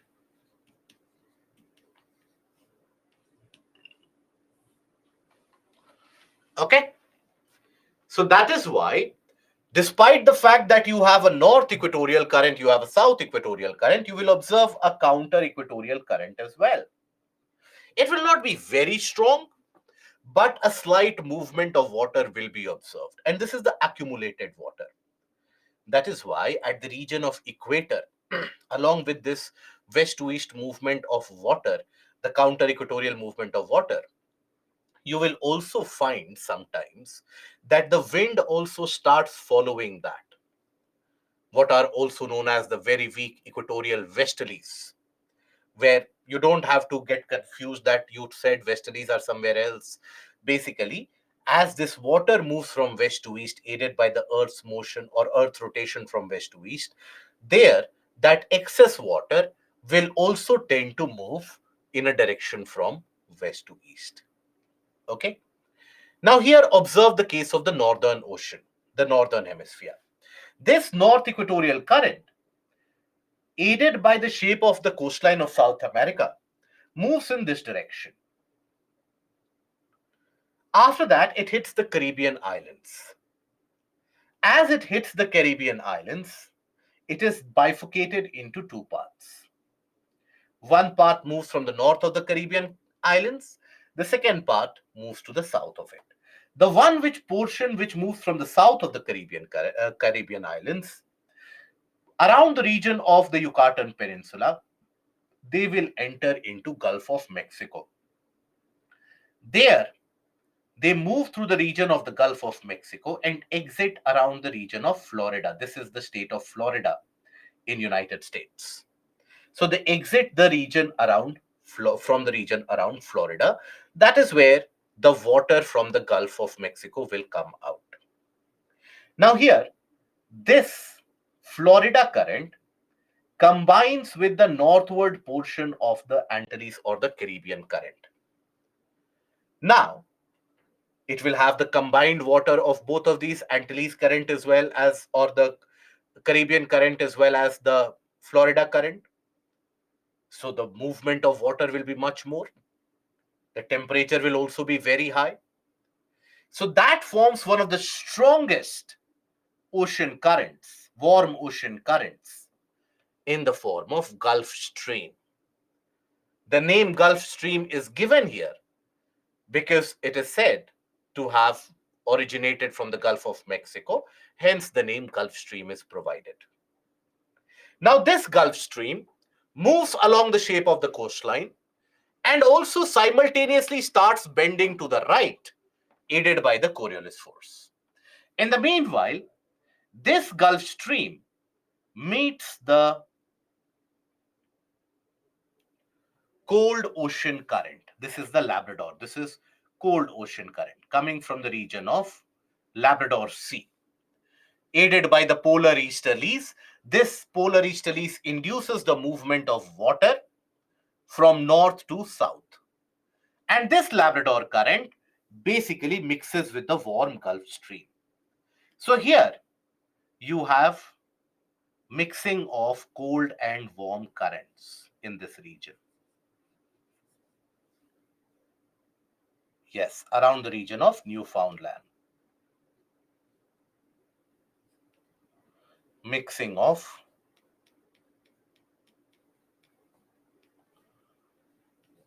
cold and warm ocean current.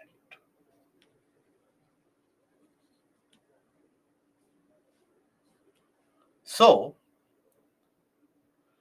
that provides ideal fishing ground. Why? Because when cold and warm ocean currents they will meet, that replenishes the dissolved oxygen in the sea. The amount of oxygen which is dissolved in the sea, that volume tends to increase. That amount tends to increase. So as that dissolved oxygen quantity increases, what that virtually means, or what that basically turns out to be, is the scenario where the phytoplanktons, they will be in greater proportion. The various species of fishes, they will have more hatchlings. Fish population increases tremendously. The regions of the world where the warm and the cold ocean currents meet, if there's a greater difference of temperature between each of them before they meet, that creates very, very ideal fishing ground because the fish population in those areas are very high. So nonetheless, here, furthermore, this cold Labrador current, it slightly cools down the Gulf Stream, but still the Gulf Stream is so very warm that at these higher latitudes, it will be considered as a warm current. Then, for some distance, it is carried by the westerlies in the form of the west wind drift, and then it takes the name of North Atlantic drift. This North Atlantic drift, it trifurcates into different regions into different parts. One is the warm Norwegian current. Because understand, here the temperature of North Atlantic drift might very well be around 15, 18 degrees Celsius. But we are talking about 70-degree latitude, 80-degree latitude. So in that, a 15 degrees Celsius water is still going to be warm current. One portion of it moves into the region of North Sea. One portion of the North Atlantic drift goes through the Bay of Biscay. One portion of it even enters into the region of Mediterranean Sea. You have a basic classification of into Irminger, Rennell current, etc. That is the subclassification of North Atlantic drift, not required for your GS portion. So that is the case of this North Atlantic drift. After this, here you will observe basically one portion of it will bend to the right aided by the Coriolis force. Now, it is water which is being brought from the higher latitude to the lower latitude. So even if the temperature is 18 degrees Celsius, in the lower latitude, the surrounding water is around 24, 25 degrees Celsius. So it will be a cold current. That is when you have around the region of the Canary Islands to the west coast of Africa. That is where you have the very cold Canary currents which come over, and you have an entire circulation which is eventually achieved. Okay, I will repeat this entire thing again. Please pay attention again. Because once you understand any of these oceans, rest of the oceans are simply a replication of the same principle. Okay, so here starting with basically the water, warm water, it observes a rise in height because of increased amount of solar insolation. There will be some expansion. Then you have the movement of the trade winds.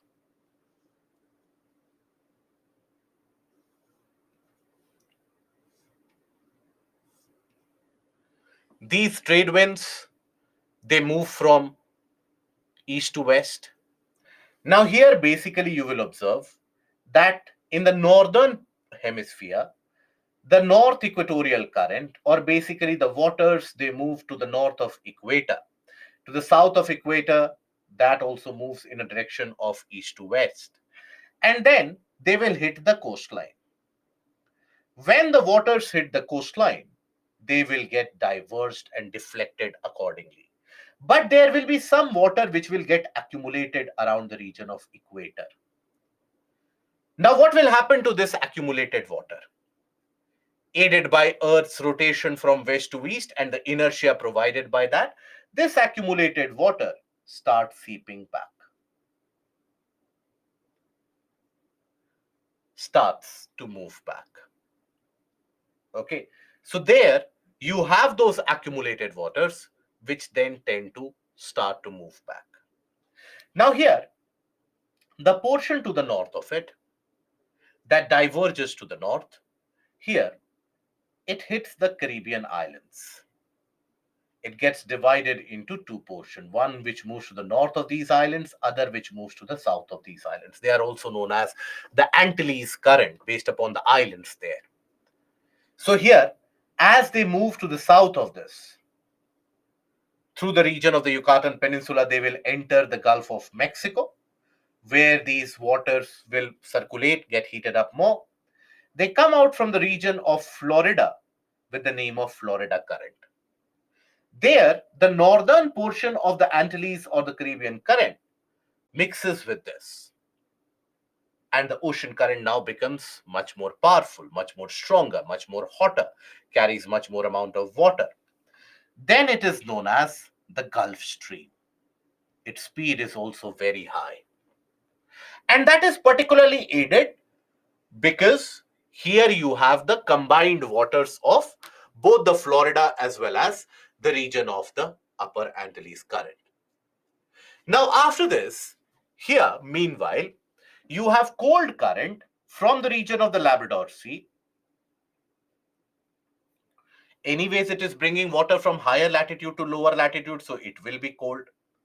So this cold current mixes with the warm current of the Gulf Stream. This is very beneficial for the fishes and the fishery population. That is why here the population of the fishes is very high. Then after that, this is carried for some distance by the westerlies in the form of the west wind drift. In the southern hemisphere, if you will observe, all the oceans have the west wind drift. In the northern hemisphere, it is not that common because you have land, all the areas. Then it takes the name of the North Atlantic drift. Then it divides, aided by the shape of the coastline. Wherever water gets the kind of a gap to enter in the region of North Sea, Norwegian current, etc. One enters to the region of Bay of Biscay. One of them enters into the Mediterranean through the Strait of Gibraltar. And basically, one of them, aided by the Coriolis force, bends to the right, again bringing water from the higher to the lower latitude. So, please don't get confused that here you had said it is warm current and here you are saying the cold current. Either be clear in your mind, either it is warm or cold current. Again, I would say an 18 to 19-degree temperature of this North Atlantic drift would make it a very warm current in these latitudes. But when the same water is brought to the equatorial region, equatorial area experiencing a temperature of 24-25 degrees Celsius, an 18 degrees Celsius current will always be considered as a cold current. So that is where around the region of Canary Islands, you have the cold Canary current, which then completes the entire circulation. Are we comfortable up till here?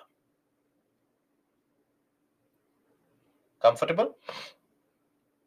Good. Now, in the southern hemisphere, you will observe the similar pattern. You have the south equatorial current, diverges with the shape of the coastline. You have the warm Brazil current. Meanwhile, in all the oceans around the southern ocean, you will observe there is a predominant presence of the west wind drift. In the southern hemisphere, you will always observe the predominant presence of west wind drift. Here also, around the region of the Falkland Islands, one portion of that west wind drift bends to the left, aided by the Coriolis force. It will bend to the left. So here also there will be slight mixing of the warm and cold ocean current. But here Brazil current is not that powerful. Here Gulf Stream was very powerful. So here the mixing would create very rich fishing zones. Here also good fishing areas, ideal fishing zone, but comparatively the region near Newfoundland in the northern hemisphere is much better a fishing zone. Meanwhile, one portion of this west wind drift will again deviate to the left, aided by the Coriolis force, and will start moving from the west of Africa, west coast of Africa, bringing water from the higher latitude to the lower latitude. That is what is referred to as the cold Benguela current. So that is how the entire circulation is achieved. A similar principle, if you will observe and apply in the Atlantic, apply the same principle in the Atlantic, very same. So north equatorial current here also, aided by the trade winds, north and south equatorial current. Now this north equatorial current will carry the waters. Here the south equatorial current will carry the waters. Water will get accumulated here. Right. Aided by the rotation of the planet from west to east, some of that will flow back in the form of counter equatorial current here. There you will have a localized equatorial westerlies also in existence. Now here, this north equatorial current, aided by the island archipelago of Philippines, Indonesia, etc., then turns northwards, starts bending rightwards. There, around the region of Japan, it is divided into two paths, one which moves from the east, other which moves from the west. The one which moves from the west, that is known as the warm Tsushima current. It again brings water from the lower latitude to the higher latitude, warm current. The one to the east, that is much more powerful, that is the Kuroshio current. Here also, you have the cold Oyashio current, which mixes with the warm Kuroshio current. Here also, you will observe that mixing.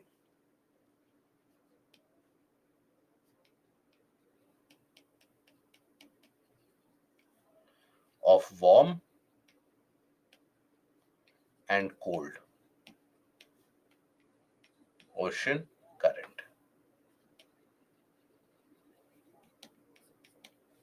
So, very good for the fisheries. Then after that, here it is aided by the westerlies, it is carried over by the westerlies, and is the North Pacific drift or the North Pacific current. Now, it encounters the barrier in the form of North America, the coastline of North America. That is when this will get divided into two. One portion will go to the higher latitude.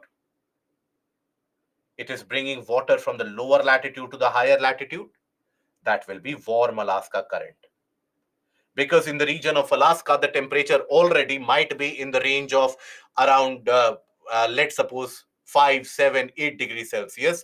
So even if a current of 10, 15 degrees Celsius or 20 degrees Celsius ocean current will be considered to be very warm. But that 10, 15 degrees Celsius ocean current, when it comes to the region of California and lower latitudes, the surrounding temperature is so high, it is known as the cold California current. So just like here you had the cold Canary current, in the Pacific, you have the cold California current. Now in the southern hemisphere, very similar prospect. You have the East Australia current, like you had the Brazil current this side.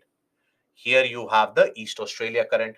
One portion of this current enters into the Indian Ocean, leading to the mixing of water between the Pacific and the Indian Ocean. One portion enters into the region of Indian Ocean. That is known by the name of Lewin current. It is not very powerful, but it is the Lewin current. Now, then it basically is subsumed by the very cold west wind drift, which is carried forward by the westerlies, particularly in the southern hemisphere. And there, as it moves furthermore, it gets again deflected to the left, and you have the cold Peru current or the Humboldt current. This is what is also known as the cold Humboldt current.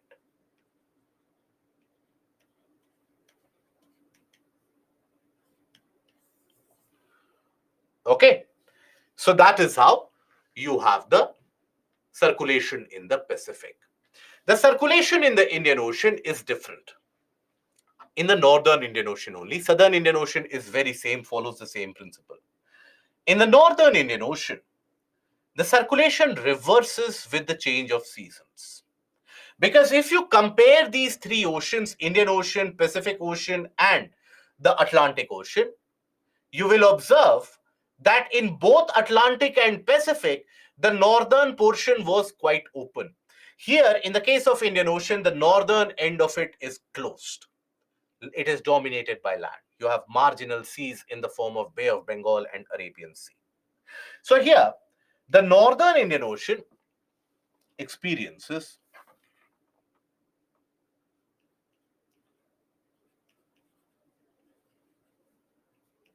Indian Ocean experiences seasonal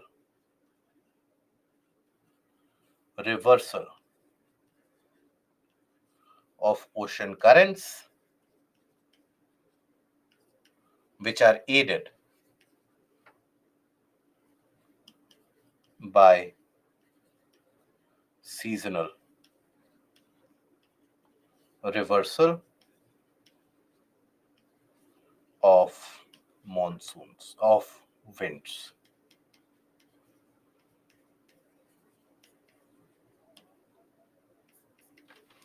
Okay. So here, in the case of the Indian Ocean, what do you observe? What do you experience?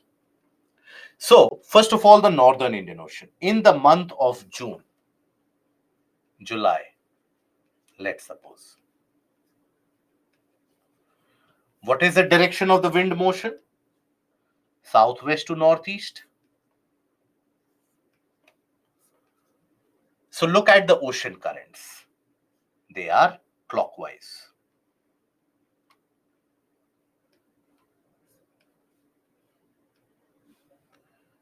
isn't it?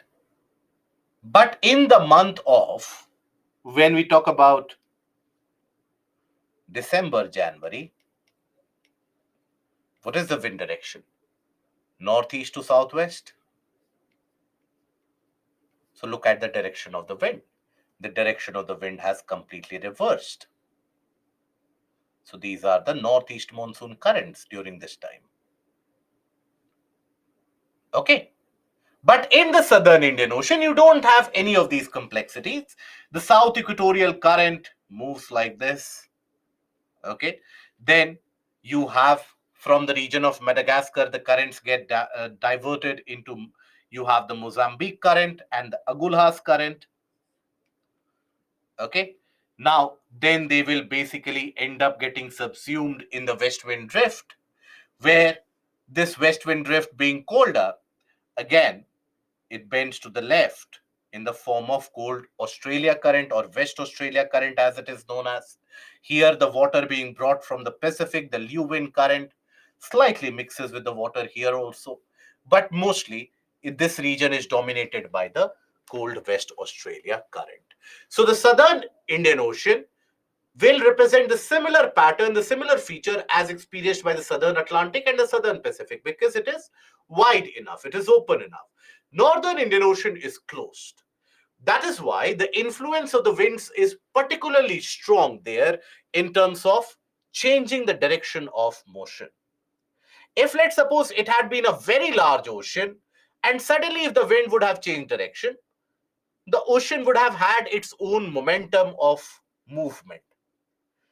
But here, when you are talking about the Arabian and Sea and the Bay of Bengal, the small water bodies, there, this reversal of wind plays a significant role in reversing the motion of the oceanic water also. That is why winds play a very substantial, very important role in terms of influencing the movement of ocean currents. Okay? And now we take a look at few of the questions that you have asked in the meanwhile. So before we move to the AMOC. So Aryan, can you please explain the warm currents are only in eastern and cold currents in the western part? The explanation is provided here because of upwelling and downwelling. That is why. So Seema, counter equatorial current is moving in each direction. Why? And the next question is 2 question marks. Okay. So means you're really curious about that. This is the entire explanation of it. So when I write it down on the PPT, how many of you take that time off to simply stare at the screen or do something else, cut your nails, do something else, have some water trip, etc.? So when we write it down, I hope that it is clear. Why that motion happens from west to east is because the accumulation of water takes place on the western part of the continents at the region of equator, then aided by the Earth's rotation from west to east. It provides the inertia which moves the water there. Then Ritika, Sargasso Sea, will come to it. It is formed in the northern and not the southern hemisphere because there is significant amount of width in the northern, adequate amount of width in the northern hemisphere. That is why. Lakshmi, the coastal region of Sri Lanka have same phenomena of mix of cold and warm current. My dear friend, you don't have a cold ocean current near Sri Lanka. You might have very hot water and slightly warm water. You don't have cold ocean current near Sri Lanka. So whatever, it might be good for fisheries in the region around Kachativu, etc. But you don't have cold ocean currents in the northern Indian Ocean. You might have cold water in certain areas, cooler water rather, but not cold. Do we have to learn all the names? Yes, you do have to. And sir, how does retreating monsoon reverse the flow? Because the direction of the wind pattern in itself changes. So Schmidt, so when the direction of the wind pattern changes, it brings about a movement of water in the same direction as the wind motion. Rani, this whole circulation is restricted only to the surface up till a depth of around 400 meters from the surface. Vibu, will thermohaline circulation, I hope you are asking, will thermohaline circulation halt or supplement the ocean current? It will supplement. It will basically be, for example, in the region of Atlantic, the Gulf Stream, which moves to the northern latitudes, some portion of it also sinks and forms a part of the thermohaline circulation. In Indian Ocean, counter equatorial current happens only in one particular month. Yes, Krishika, that is correct. And resultant of the counter current, the movement of the water from west to east. Pihu, how Canary Current is cold? Because observe, Canary Current is bringing water from higher latitude to lower latitude. Any current which brings water from higher to lower latitude will be cold current. Currents are also cause of cyclones, not directly, but indirectly they can increase the temperature of an area. And Checha, I hope that is understood now. And is western coasts are cooler? Not always, Kunjan. Same distribution of solar energy, then how is it to become warm and non-warm current? See, same distribution of solar energy, but is it the case that lower latitude and higher latitude they get heated to the same degree? Higher latitude will always be cooler, isn't it? Lower latitude will always be warmer. So if an ocean current carries water from a lower latitude to a higher latitude, can we say it is bringing warmer water to the higher latitude? Similarly, if an ocean current is carrying water from higher latitude to lower latitude, because I hope you are aware that Europe is colder than India. Why is it so? Because with higher latitude, the temperature reduces. And if counter-equatorial current is due to accumulation and rotation, why it is formed only in December to January in Indian Ocean? So basically, the flow of water in this case here, that during the month of January, it leads to December and January, it leads to greater amount of accumulation of water here. Observe the motion. During this time, very little accumulation of warm waters here happens to the region of the Western Indian Ocean. That is why, because most of the water is diverted as the monsoonal currents. That is why. And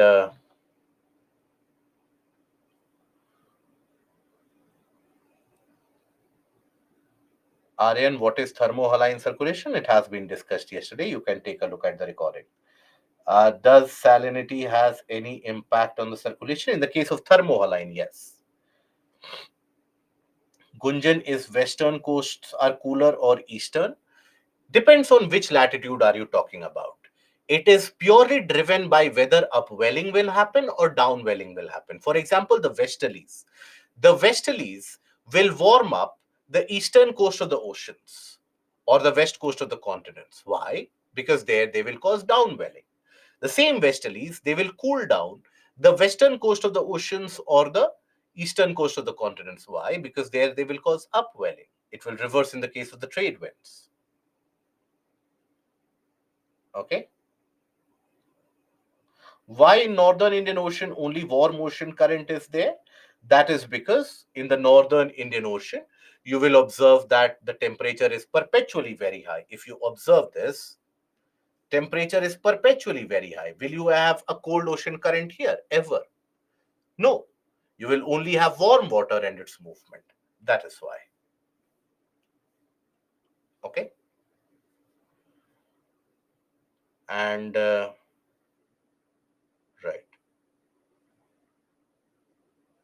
I hope that is understood.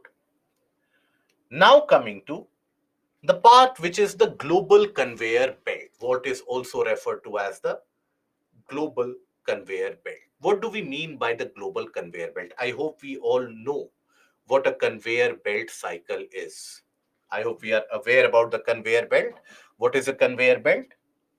Conveyor belt, something that you see in the malls, the airports, etc., the railway stations also sometimes.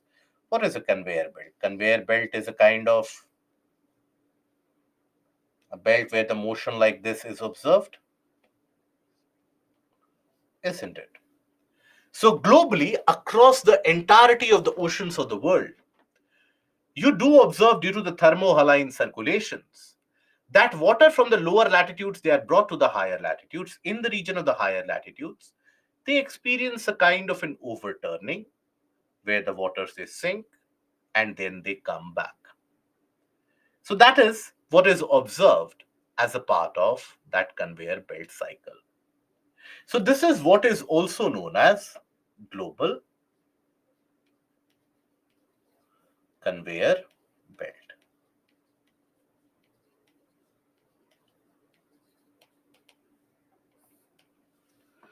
So when we talk about this global conveyor belt, you will observe here that water of each of these oceans, they basically have a circulation like this. If let's suppose the water, basically how it behaves is that, let's suppose water from the lower latitude, because they are heated up, their level increases, they move along with the ocean currents to the higher latitude, where it cools down, overturns, turns into a kind of a subsurface ocean current, and then it tends to move underwater at a greater depth. These are the ones which institute, or which basically constitute the deep water ocean currents. So they tend to move at the deeper level. Here, as they move, you will observe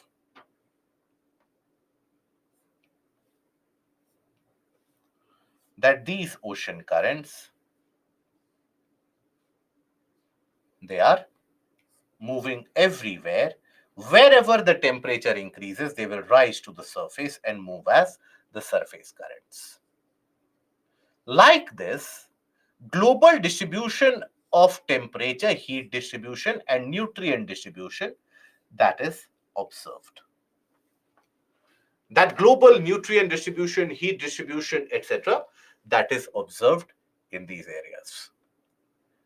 Now, this is the part of the global conveyor belt.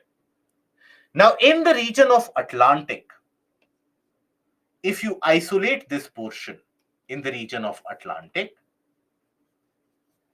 then this circulation which happens only in the region of Atlantic, that is what is known as the Atlantic meridional overturning circulation. Why the term meridional overturning circulation? Because it is happening across a similar meridian or a similar longitude. It is happening across various latitudes, but across a similar longitude. So hence Atlantic meridional overturning. Overturning means warm water being carried to the higher latitudes, then overturning, then basically sinking down. So that is the Atlantic meridional overturning circulation. Okay. What is also AMOC? So here, first of all, the global conveyor belt is a system of oceans. By the way, for this entire circulation to happen, what will be the time taken, do you think, for the oceans of the world and the water of the oceans to mix with each other? For this entire circulation to happen, it takes close to 1,000 years. So it is a slow process. It is not a very fast movement, it is a slow process.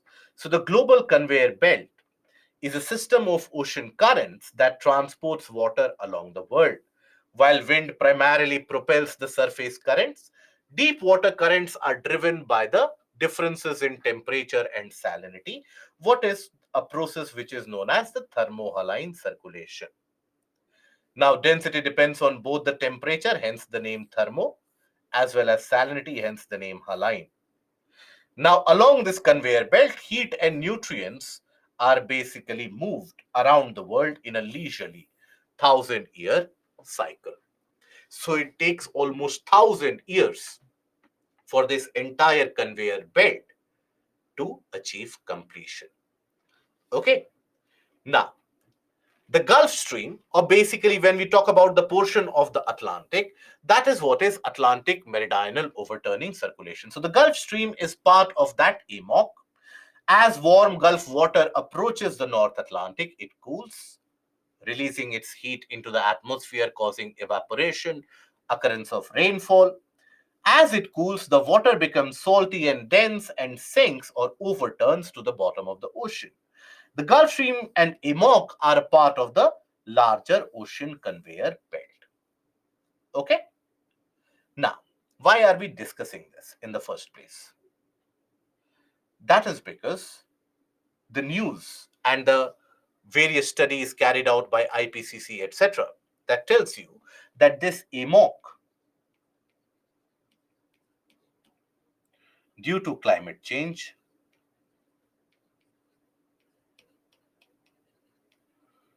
due to climate change,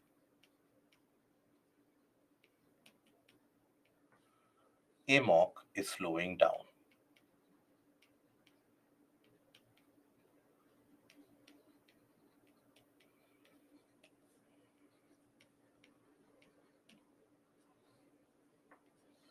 Now, what does that mean?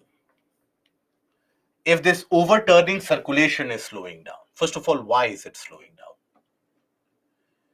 So imagine why is this overturning is happening in the first place. Why is it that water sinks? Because in the higher latitude, the temperature becomes very cold. That is where the water also becomes very cold. It tends to sink. But what if we do know that the region of the Arctic is warming at almost twice the rate as the rest of the world, what is known as the Arctic amplification? Now, the Arctic's temperature has increased substantially so that the water which is coming from the lower latitude is not cooling down at the same rate anymore. So the water stays there. And then eventually the water tends to sink or tends to basically, if the water does not cool down, what will happen? So let me draw by image so that you are able to comprehend it properly. Water from the lower latitudes are brought to the higher latitude. As they are brought to the higher latitude, they cool down. And because they cool down, they become denser and then they sink. They move like this. Isn't it? But what if we say you have the movement of water to the higher latitude, where the temperature of the higher latitude is also significantly higher? So this water tends to remain warmer, means no overturning.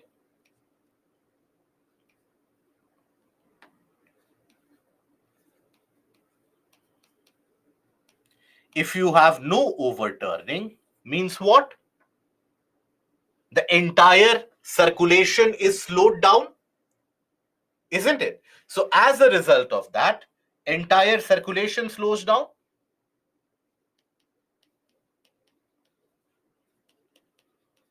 Circulation slows. As this entire circulation slows down, the water tends to basically, we have seen that this is very important for the transfer of two things, heat as well as nutrients from one part of the ocean to the other.